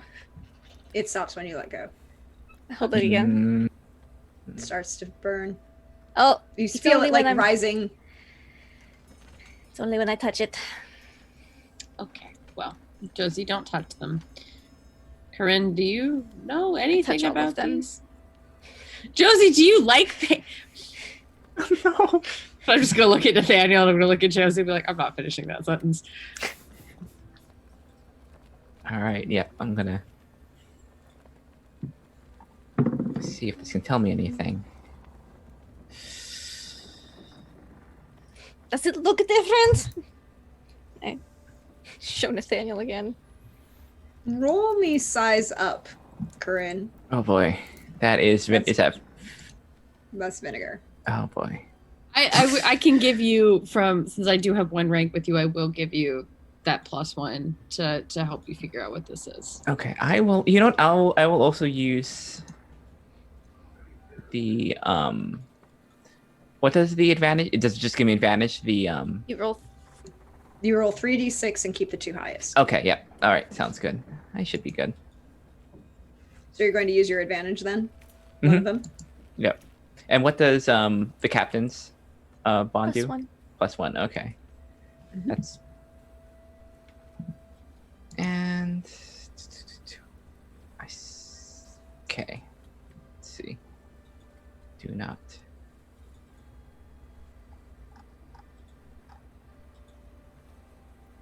And I will use one of my luck as well. Really want to know what this thing does. So with A an 10? with a 10, Okay.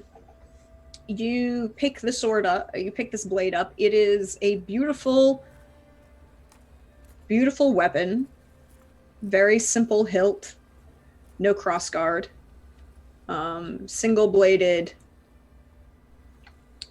slashing weapon. The blade is about little over 3 feet long. Decent. The hilt is a hand and a half. So if you would call it, you'd say it's a hand and a half bastard sword, probably. The blade itself, the handle is some kind of organic material, probably bone, if you had to guess, or antler, wrapped in a dark leather. And then the blade itself is crystalline quartz, and it seems to be conductive in some sort of manner, as if you could channel something through it. And it definitely feels odd in your hands. You know that it could work with power, but it doesn't seem to work with yours. It's like the currents don't match. Mm. You know, if someone had a similar or an effective matching affinity for it, almost, you could probably do something with it. But because of the way your channel and the way your magic is, you know that it's there, but you can't do anything with it. Yeah. Does that make sense? Yeah, it's not. It's a different type of power that uses it. Yeah. Fine. Hey, Ah. Nathaniel, does it do anything? Does it feel hot when I touch this and when I don't touch it? I hold and I'll Oh put my a hand on Josie's tattoo to see if the temperature changes. Could you do me a favor? Mm-hmm. Could you roll me plus blood, Simon? Ooh. Sure. Can I heart of gold this? I wanna, because I'm giving him support when he's touching it. Someone give him +2 to his roll. Oh, just kidding. He doesn't need it. He's fine. No, see, all my rolls fail unless they include Josie in some way. Mm-hmm. Yeah, Not that Yeah. says anything. that's but kind of awesome, actually. That's Brad. The dice are very good. I see You what's up. put your hand on Josie's tattoo, and you realize immediately 2 things right away. One, the minute you touch Josie's tattoo, the bottle in your pocket starts to vibrate. And kind of warm. But there's no response. You haven't heard anything. It's just moving. And number 2, the minute you put your hand on Josie's tattoo, you know exactly what the gloves on Josie's hands are for. What are they for? They're designed to go with that very, very thin blade that the captain is currently holding. The dagger. And slide right up along the inside of the arm. And come up behind someone and stab them in the back. Or in the neck. Throat, maybe. Captain, can I have that stiletto for a moment? Hand it over. All right. You also do feel the heat kind of radiating in when you touch her tattoo, but it feels very welcoming, almost. So, Nathaniel, with everything that just happened, Nathaniel is on the verge of inventing 2 different devices that will revolutionize the world. The first one... one of them is. The first one is the hidden gauntlet. The hidden blade. But I mean the second one, I have a cylindrical object that vibrates and gets warm Yep. if you touch the tattoo. I mean, I'm fairly certain we can do something with that. Mm-hmm. It's a thermos. Yeah. No, it's not.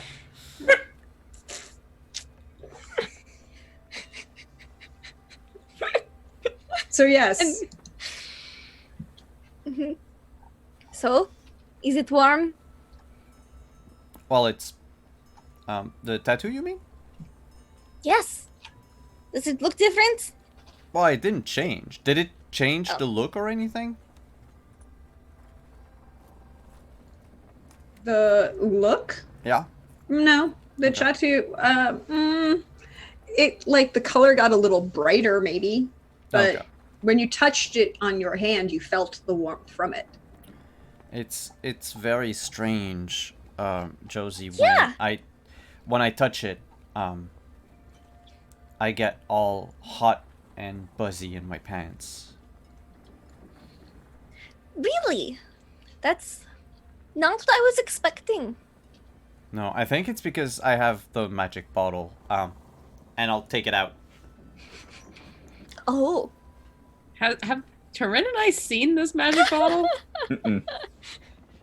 So I think I'm just gonna look at Corinne and look at the bottle and look at Corinne and look at Nathaniel and Josie. I think Corinne maybe like was busy examining the blade, but also like she assumes this is some sort of like sexy talk between Josephine, just kind of like blocks it out until Yeah. like, oh, that's not. Oh, an actual magic bottle. Oh. Yeah, something tells me that this What is are not. you two talking about over there? I forgot to tell you both. I'm a real girl now. You weren't always a real girl. You were a real girl. You are a real girl. But I have to breathe and eat now. Oh, And I don't sink, I float. that's curious. How did this happen? I opened the box and I read a thing, and then someone who wasn't there was talking to me.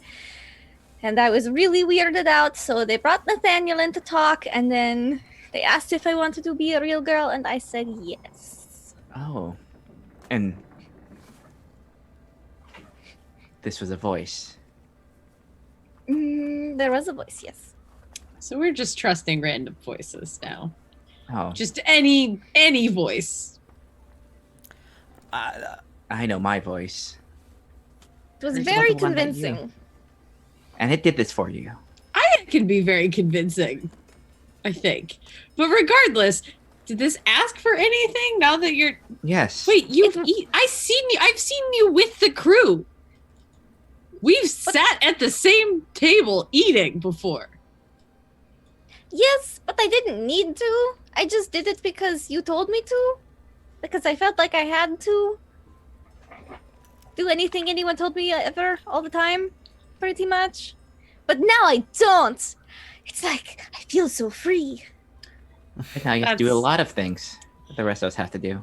Yes, liberation is great and all. But But what it's great. bottle? I don't feel like I have to do anything Nathaniel tells me to do, or the captain tells me to do, you or still technically have to do what I tell you to do because I you do don't serve on my feel- ship.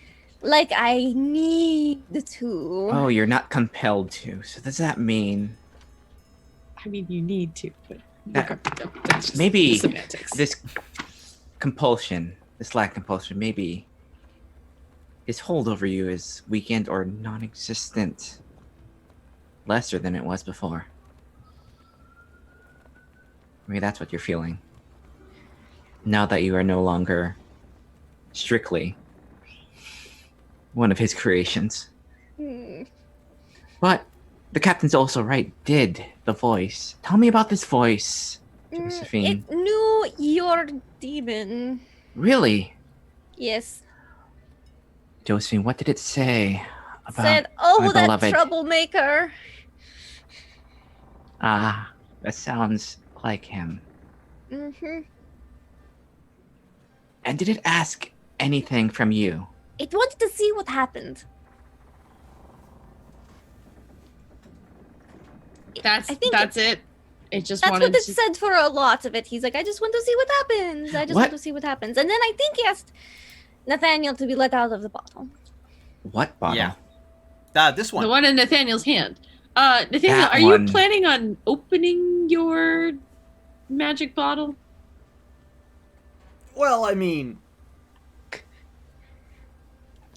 yes, but not on the ship or in an enclosed space. Good idea on both accounts. Oh, I don't think it'll explode. I think. No, I think it'll release something that might be dangerous if there are too many people nearby. Oh. I'll be fine. Often a Nathaniel concern. But I think we need to just gather up things in here and get as Grab much all the loot fancy back. things. One. Steve certainly has an eye for things. Oh, and I have a This- tattoo now that I didn't have before I was a real girl. Just showed up. Oh. Really? Mm-hmm. That would explain why you keep having Nathaniel touch your neck like that. Here, I thought that was It just... looks like an A with an I sitting in a little boat. That's what he said. And And I'll this- show them. Do. That's a Ooh. very accurate description. Does this look anything similar to like the little partnership I have going on with my beloved? Like she has been in some what do you deal, mean? or like is she entered in a bargain? Is Oh. basically is that a patron of some sort? You could evaluate Mm-hmm. and gain that it's a bargain, but it's not an ongoing one. Ah, Not like yours, yes. where you're getting an ongoing. Well, that's not true. She does have an ongoing benefit, but it's permanent and limited. But it's also a response to something that she gave up in exchange for this Mm-hmm. bargain. Does that make sense? Yes. So unlike you, who are still drawing on this power from this otherworldly entity, her power is finite and limited to the tattoo. Ah. It gave you something that you gave up in return. And that tattoo is power and its mark upon you.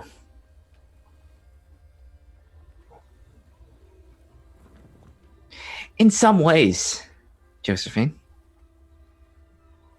you're like me. Other ways, you're not. Oh, good. Interesting. So depending on what you do, could be more, could be less. Because that depends on what it wants you to do. Also, Steve has a good eye. But this, she'll hold up the sword. This sword, if it's used as a sword, it would just break. Oh no, it's something else. Makes a- my tattoo tingle with a burning sensation. Oh, that makes sense. Because it is a focus. Channel some power, some forces. Not mine. It doesn't work like that, but these are powerful implements. All right, in the barrel they go. Occult I implements. don't want to. Don't put them in the barrel. These seem more fragile. Maybe we carry them. Okay. I or imagine that We these. like the rest of us that don't burn when we It touch doesn't them. hurt. I imagine that they must be in some way important Also, fire to doesn't hurt, Ignatius though. Steel. So it's So. fine. Well, Josephine, you're also the only one strong enough to carry the barrel full of treasure. That by is yourself. very true. So So we'll worry about these.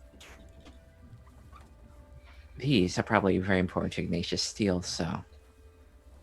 I would imagine if he's stuck them in here. Well, we need to empty this place. We need to get back to. we Or need more oil. hands and more barrels and buckets you. and potato sacks. Chests, boxes, Chests. general crates. The Containers, whole nine, in fact, one would say. socks. Pockets. Mhm. Is there anything interesting about the plinth itself?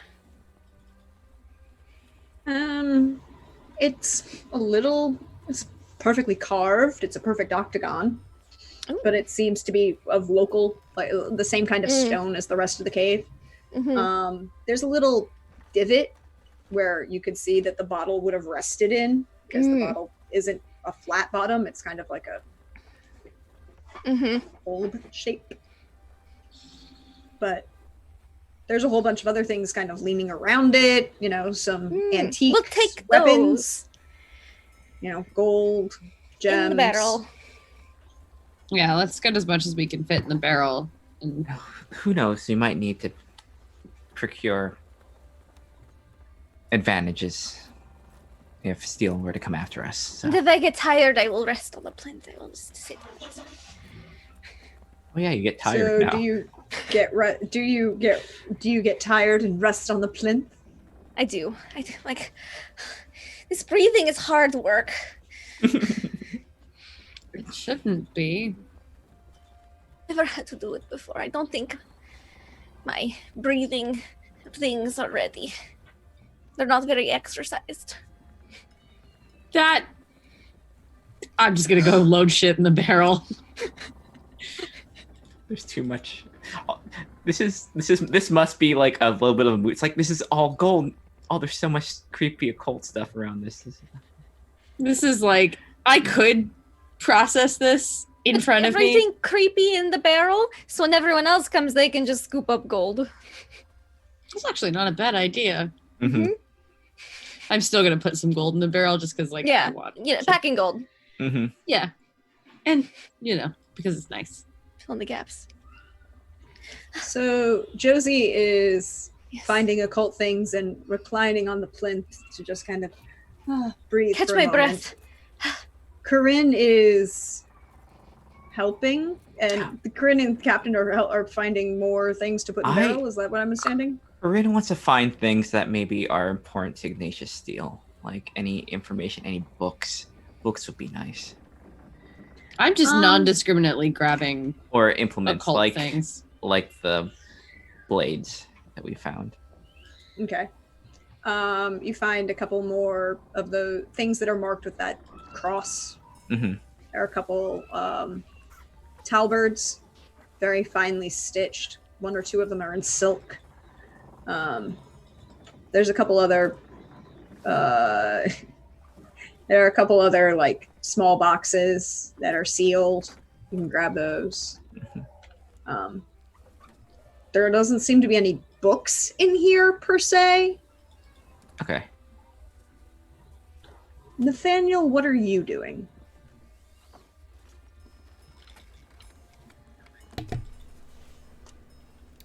Well, now that he has the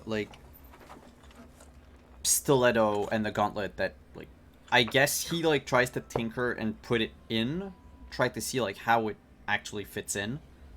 So he's paying less attention to what's okay. It just slides in. I thought there needed to be fiddling. No, you just see it just kind of just slide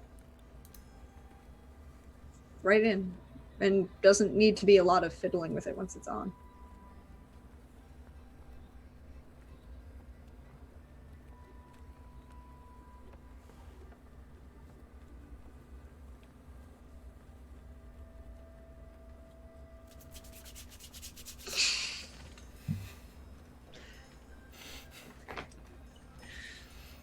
But you need to make that emote available to tier 1 subscribers. Yeah. uh-huh. Unsurprising.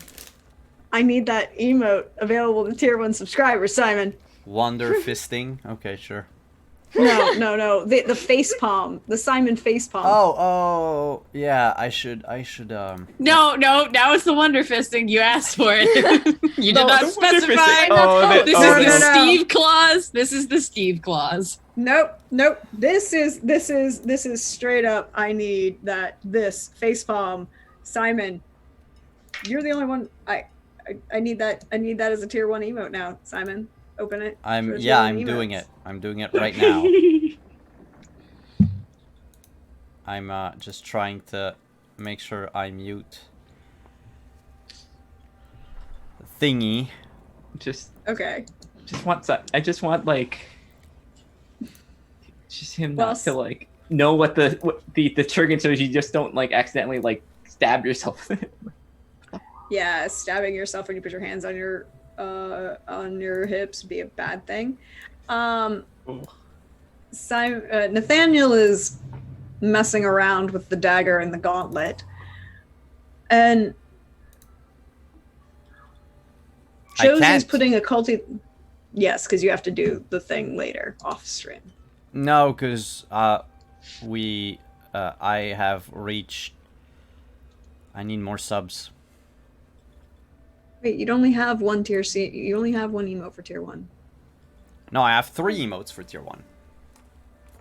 3 out of 5 possible. So if I get more sub yeah. points, I get more stuff. That's right. Means- That's okay, right. That means cool. Huh? We get more. We get facepalm. You get facepalm. Facepalm, which is already tier 2, by the way. It's great emote. It's good emote. It's good emote. But Corinne, you're looking for occult things. There are not as many of them. You seem to have found most of them already. Oh, good. The captain is putting just indiscriminate things in the barrel. Nathaniel's messing around with the dagger. Can I send Steve and just be like, go get people to load the ship? He just kind of nods at you and leaves. Get the swallow. Specifically the swallow. Don't pull any of your nonsense. There's no answer. Teenagers. Was I that bad at 16? Probably not. I know I was Actually- that bad. I might have been worse, was now too that I long think ago. about it. Regardless, we I need fell in to love load with up. a demon, so I mean that's 16 was my first ship.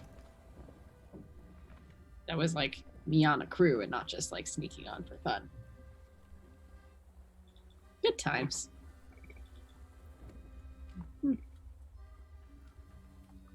So, Nathaniel, with this very nice crystalline blade, stiletto slid into this dagger.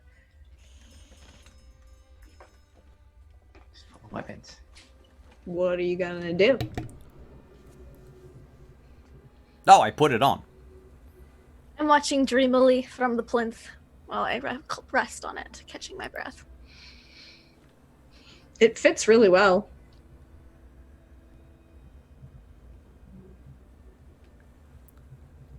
I try the Spider-Man thing where like I'll look at a wall and I'll go like, aha!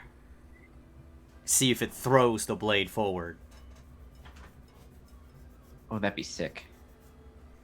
Well, that's what Nathaniel thinks it is. Like, it's more like a launcher for a blade. Well, the blade moves, but it doesn't seem to launch anywhere. It just kind of slides out a little bit, and you have to move your finger out of the way real quick in a hurry so it doesn't get,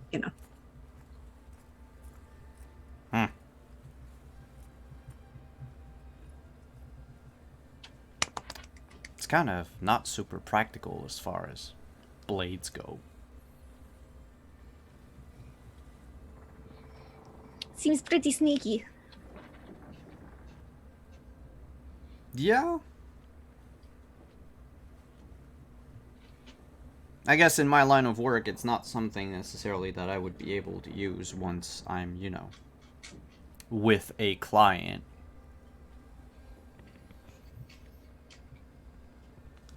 You just leave the gloves on.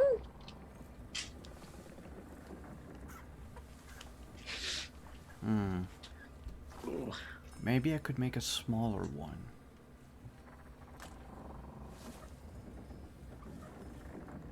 Probably.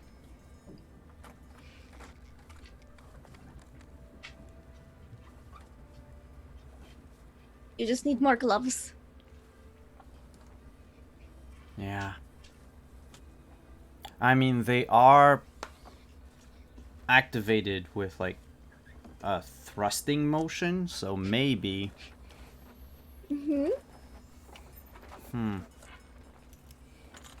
Let me just write an email to Ubisoft very quickly. Ubisoft. But Jesus. I will, You started this whole nightmare of. once it's done. I have merely adopted this. No, but once he's got it, like, he's gonna take the glove off, because the glove, you know, it's Josie's glove. Mm-hmm. So, there you go, Josie. Your tattoo starts to burn the minute you put it on. Oh, it's burning now. Is it Oh, a the good gloves burning too. or a bad burning? It's not bad. But it's not as nice as it was earlier. But the burn earlier was better. Like, that felt just warmth, kind of. You knew it was Mhm. working. This was is like- like Warm. This one is itchy and warm. yeah, kind of.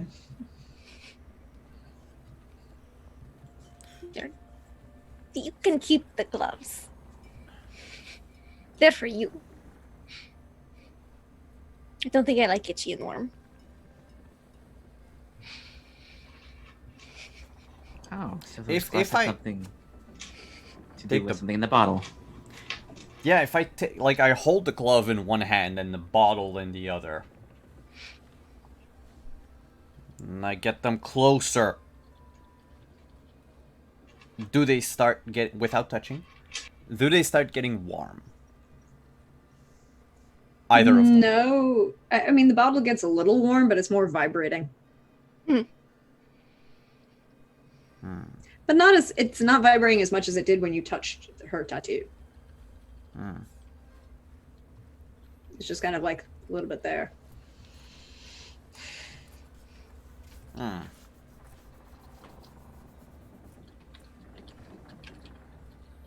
I'll look at the bottle and I'll ask, "Are you excited?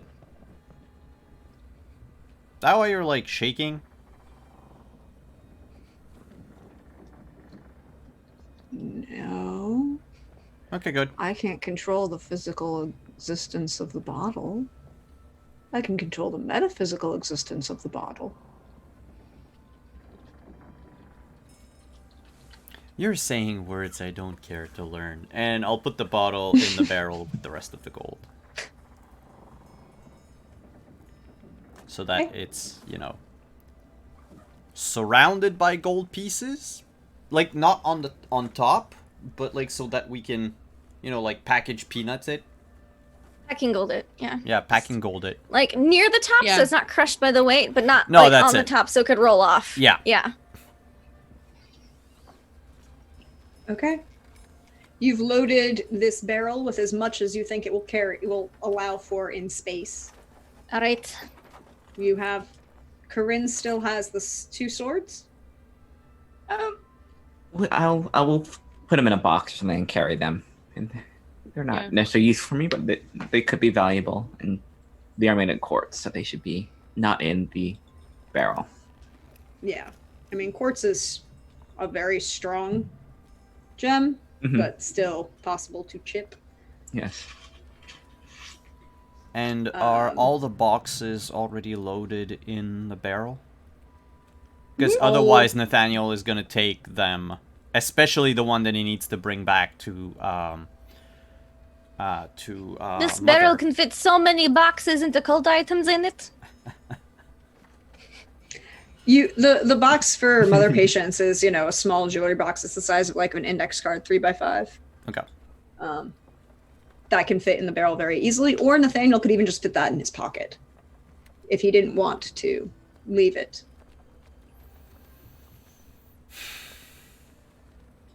I mean, I'm not going to leave it, that's for sure. I'm gonna bring it back, because that's what Mother asked. hmm I'm just wondering... Yeah, I'm not gonna put it close to the bottle, so I'll put it in my pockets. Okay.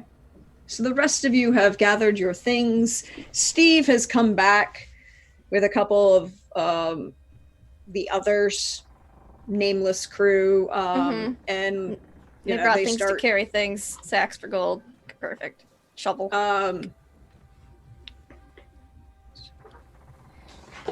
Eddie asks, "What do you want to do with the dead body?" I mean, we can bury Dad on the beach.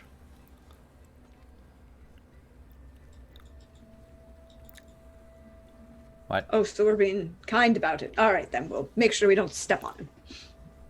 Don't step on the dead one! He shouts like down the hall. He's like, No shit, apparently it's my dad. Oh, what? Oh, well, Your father? yeah. Be nice to that corpse, then.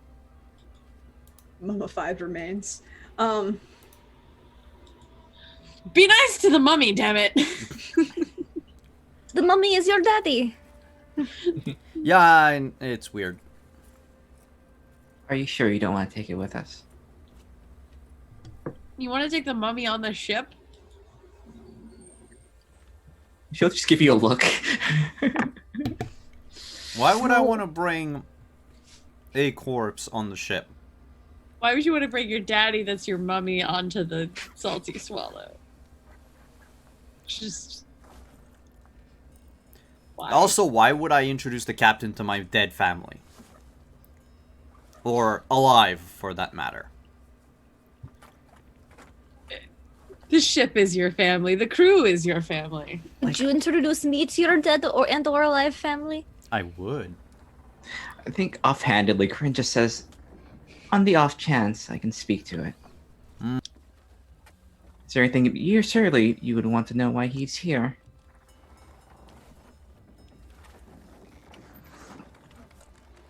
You're right. I didn't think of that. That could We'll be be interest- respectful. Can you speak to the dead? It's worth a try, isn't it? You saw what I did out there.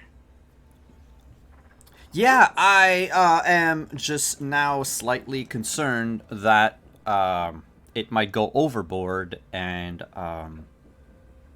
you know, bring him back to unlife. I am in complete control of my faculties here. Were you back If- there when you were a death parrot? Yes. Okay, good to know. And what happened on the ship is what I wanted to happen. So, if we need to merely speak, I'm sure we can only have it merely speak. Alright then.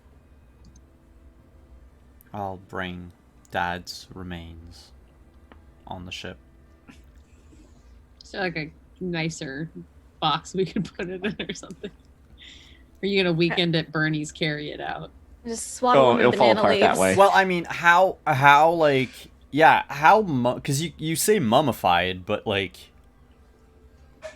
it's probably not like swaddled up in, like, No, but the No. space in which the tomb, well, the cavern mhm. was airtight and sealed, so the body is mummified through natural occurrence. Yeah, but the moment I move it around, it's gonna like snap Yeah, into it's- pieces.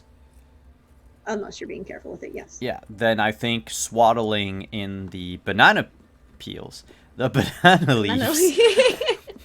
I don't know why. Sounds like a great skincare treatment. Just banana peels. Just... So yeah, we'll carry. Your old dad out. Well, yeah, we'll swaddle Papa in banana leaves. Mm-hmm. Papa. Papa, please. So you wrapped your father's remains in banana leaves. Yeah. And there's you can get like a small setup for like a stretcher or something easily enough, like a travois, to carry him out in. Mm-hmm. And you exit as a number of crewmen under the direction of Eddie start loading up various treasure. Containers. Josie, containers with treasure. I'm assuming Josie is carrying The barrel. the barrel. The occult barrel. Vehicle barrel. And you make your way. By now, the swallow.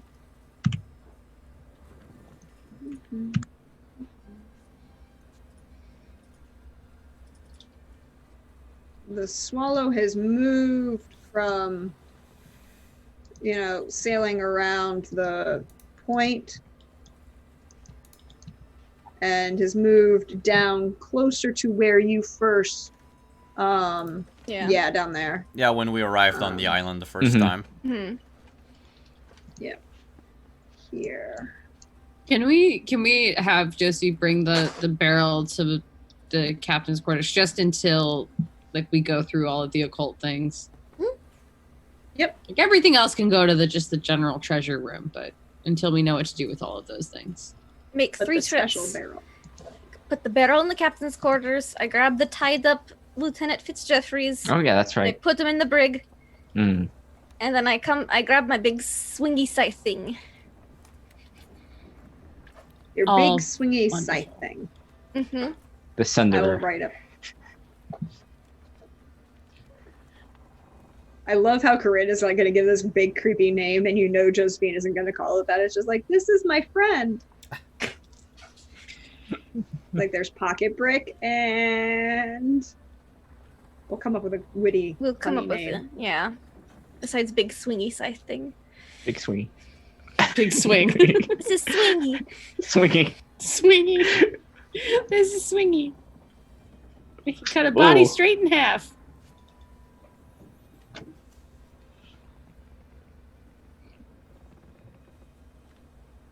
So you have a lot of things. You've moved yourself. You've got the barrel in the captain's quarters.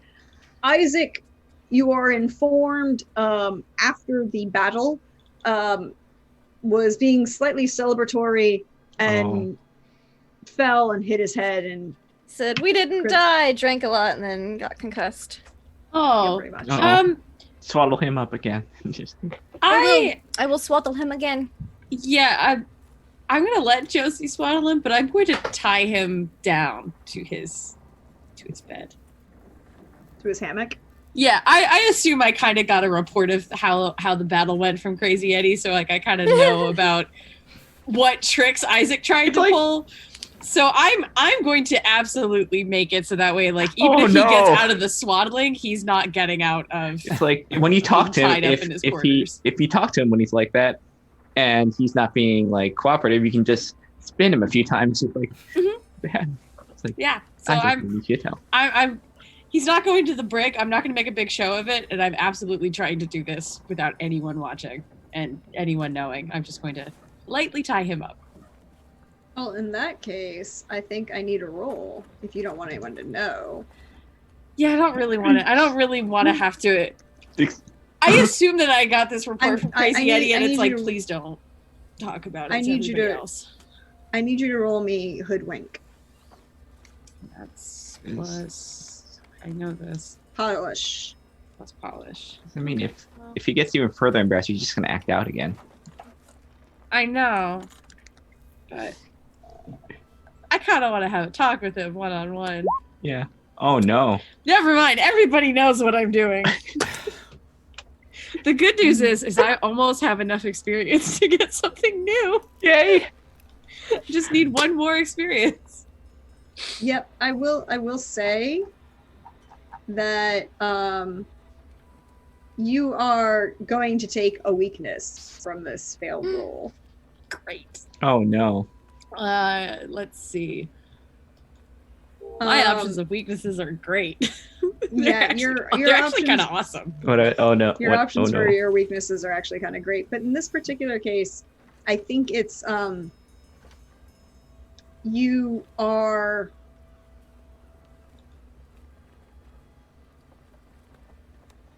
it's a little weird here. I'm going to tweak it a little bit to kind of put it together the way I want. You're not dealing with your weakness, one of yours. You're working with one of the actual weaknesses. everyone's weaknesses because yours are really nice and they don't quite fit this situation. But Yeah, here's the thing. They're good weaknesses, one would say. Yeah, you are at the moment. You are feeling.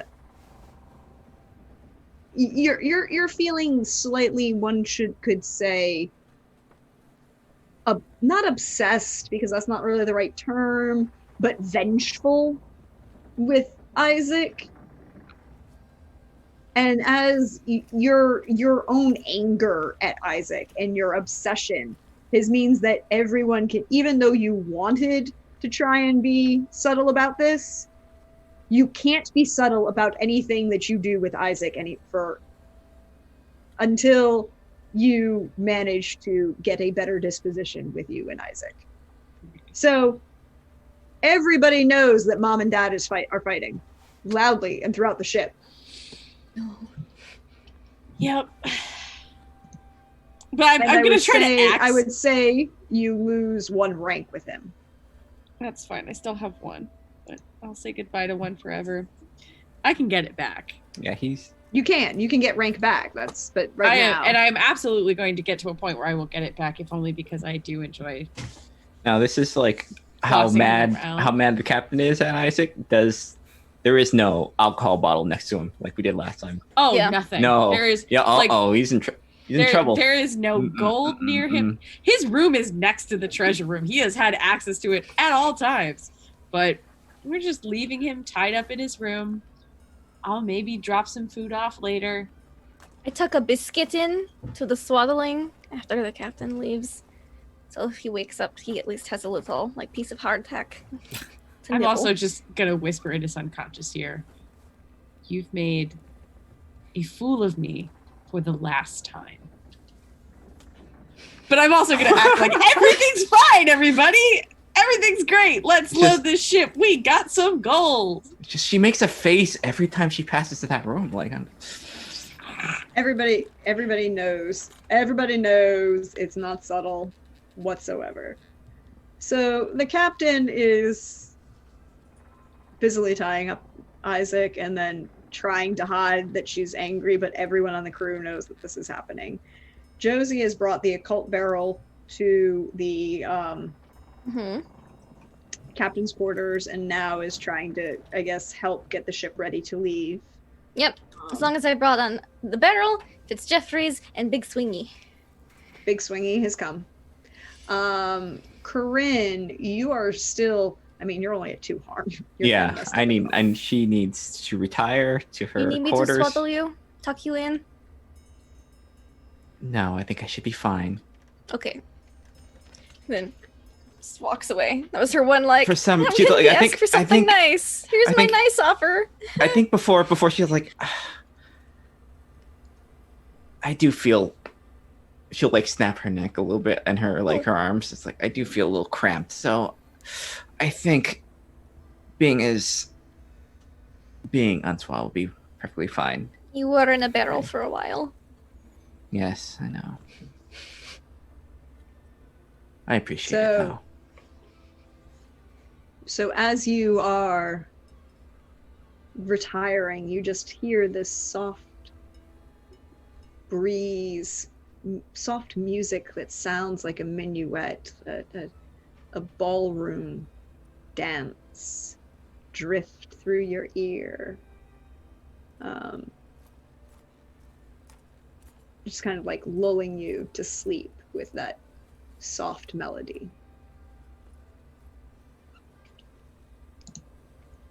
As you hear it and you begin to just kind of relax, there's just this, again, you feel just the slightest brush of something against the side of your cheek as you fall to sleep. Nathaniel, what are you doing?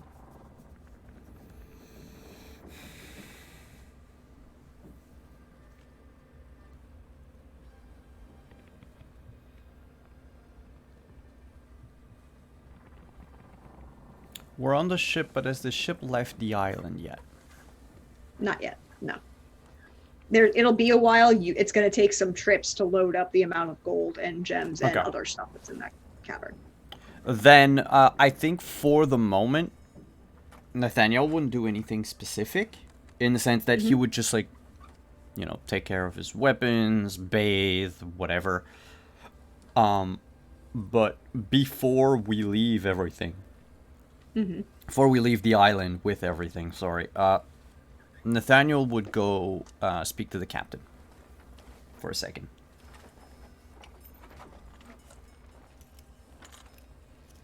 Nathaniel? Captain? This is a surprise. Can I do you for?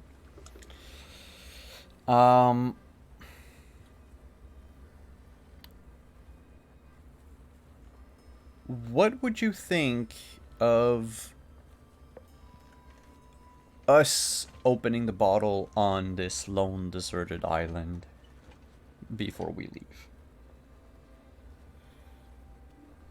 Might not be a bad idea. Are you worried about what's going to come out of it? I certainly am not an occult type. I don't really know what to expect of it. Me neither. I'd have to speak with Corinne a bit first. I believe she's taking a much needed rest. So, Which is why I'm thinking of just waiting for Corinne to be back up. And maybe if we can just delay our departure until this happens. Until I can confer with her.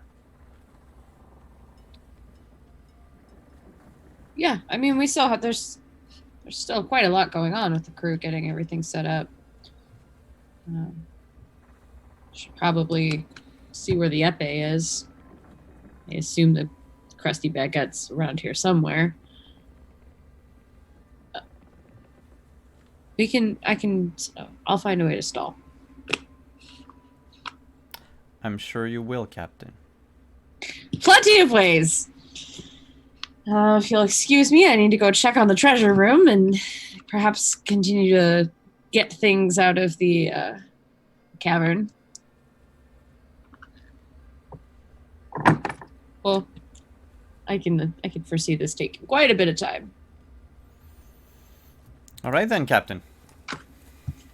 All right.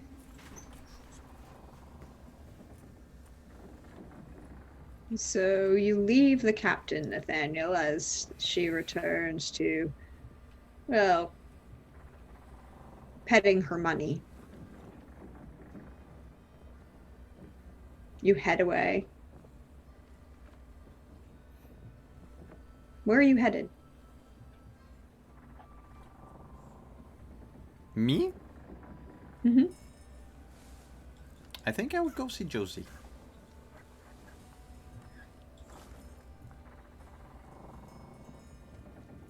Where do we find Josie? Think As we watch the camera pull away from the captain's quarters. she's done what she following can do behind. to get the boat ready, and people are bringing in treasure. She did a lot of that already. She feels like she's contributed her part. I think she's on the beach, testing out big swingy, like some small trees and stuff. Just,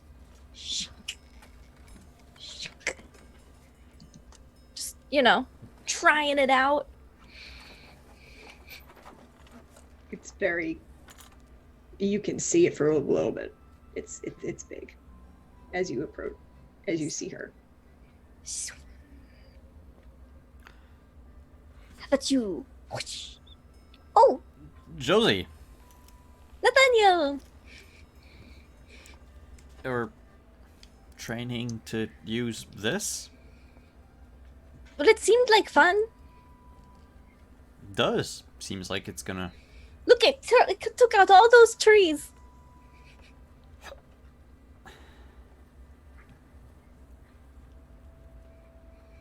So...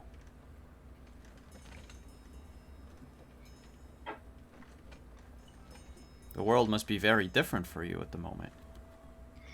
It is. I'm getting used to breathing. It's still kind of weird. Like, I have to breathe more when I'm swinging. like big swingy around and stuff, and when I'm running, but everything feels so like feel at the sand, and she'll just like set big swingy down and pick it up. It's so gritty, and she like kind of brushes it off, and then your face, it's so smooth until you get to here, and then it's a little prickly. And he would get closer and say, and what about this? And would kiss Josephine on the lips. Wow.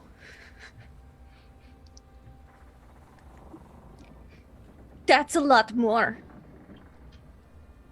than it was before.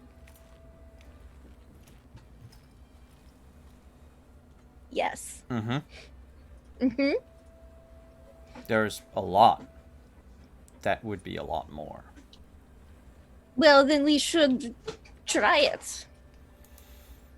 Maybe not right here on the beach, though, because there's a lot of people walking by. No, we can find a secluded spot somewhere. I could blaze us a path.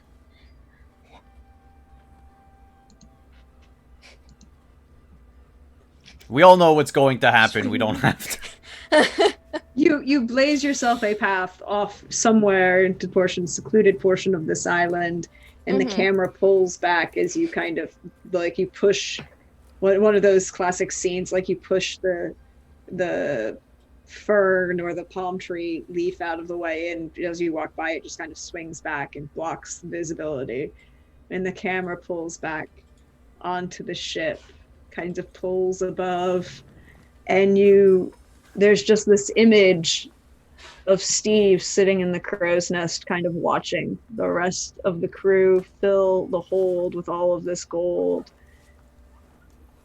And he's playing with a small crystalline dagger in his fingers. And that's where we're going to end for today. We really need to, like, put Steve in the break. You know, he might be getting a little big for his britches. Let him dabble with the occult, see what happens. We'll see. He had a lot of attitude today, and I can see where he's coming from. No, Josie, don't you have an angst face too? Only one angsty teenager per ship. Oh no. So, on that note, thank you everyone for coming. Thank you to all of you who hung out in chat. Thank you for the subs, the donations, the bits, the raid, everything. Thank you to all of you watching on YouTube. It's always greatly appreciated to know we have fans on other platforms. Thank you to our sponsors, Magen Press, Roll20, Found Familiar. Thank you to our partners, Level Up Dice. Thank you, Cast, for coming again on a Saturday afternoon. Where can we find you on the internet? Start with the captain. Where can we find you? What do you have going on in your life? I'm at Xander Slamilton.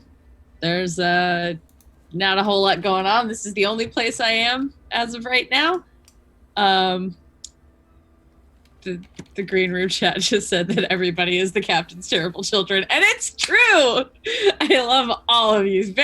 I love all of my children equally, but I don't care for Isaac right now. So yeah, Xander Slamilton. I'm around. I'm listening. I'm lurking 98% of the time. I'm just here on Saturdays, and so excited to always be here. Next, let's ask Lindy where we can find you and what you have going on. Oh, so much fun. I love being a pirate every Saturday with y'all. I adore it. You can find me online at Laugh Love Lindy, Twitch, Twitter, YouTube, etc. Especially tonight at 9 p.m. Eastern, we have our once a month Aliens campaign on my channel. So check it out. We've got a bunch of predators on the ship, and it's bad. It's really bad. You can also check out games on my channel every Monday, Tuesday, Wednesday, and Friday. and just follow me on Twitter for all the other games that I'm in on other channels and stuff and things. Because I'm an addict. And, Shauna, where can we find you? Hey, I'm Shauna. I'm playing Cirrus on Twitter, where I have all the art that I do, as well as the games that I play. You can check out my art actually on the Thursday game for Dragon Age. I do all the characters for Thirsty Thursday crew. And next time you'll see me is on Monday on Encounter Roleplay for the Crown Lands, where I usually play Adeline Tremaine, the deadly archer of the family. And we're going to continue on with a special event called Battle of Siege of Tyrosh, where poor Allegra had a bad week with the Baratheons, and it's probably not going to be a very good week, I'll be honest. And then on Thursday, you'll see me as part of the Klingon crew for Sword of Kahless, the Star Trek game where a bunch of Klingons, we fought some tribbles and won. So we're all going to get some fuzzy seat covers for the entire bridge. Immortal enemies. And finally, Deirdre, where can we find you? Oh, hey, all. You know me. I'm at Deirdre on Twitter or Praxagor Thesmiophores. You see me around on Twitch. And there's just one little last thing before we go. As the camera pulls back and you see Steve playing with this crystalline blade in the crow's nest, he glances to the west and the storm that's building and rolling in slowly.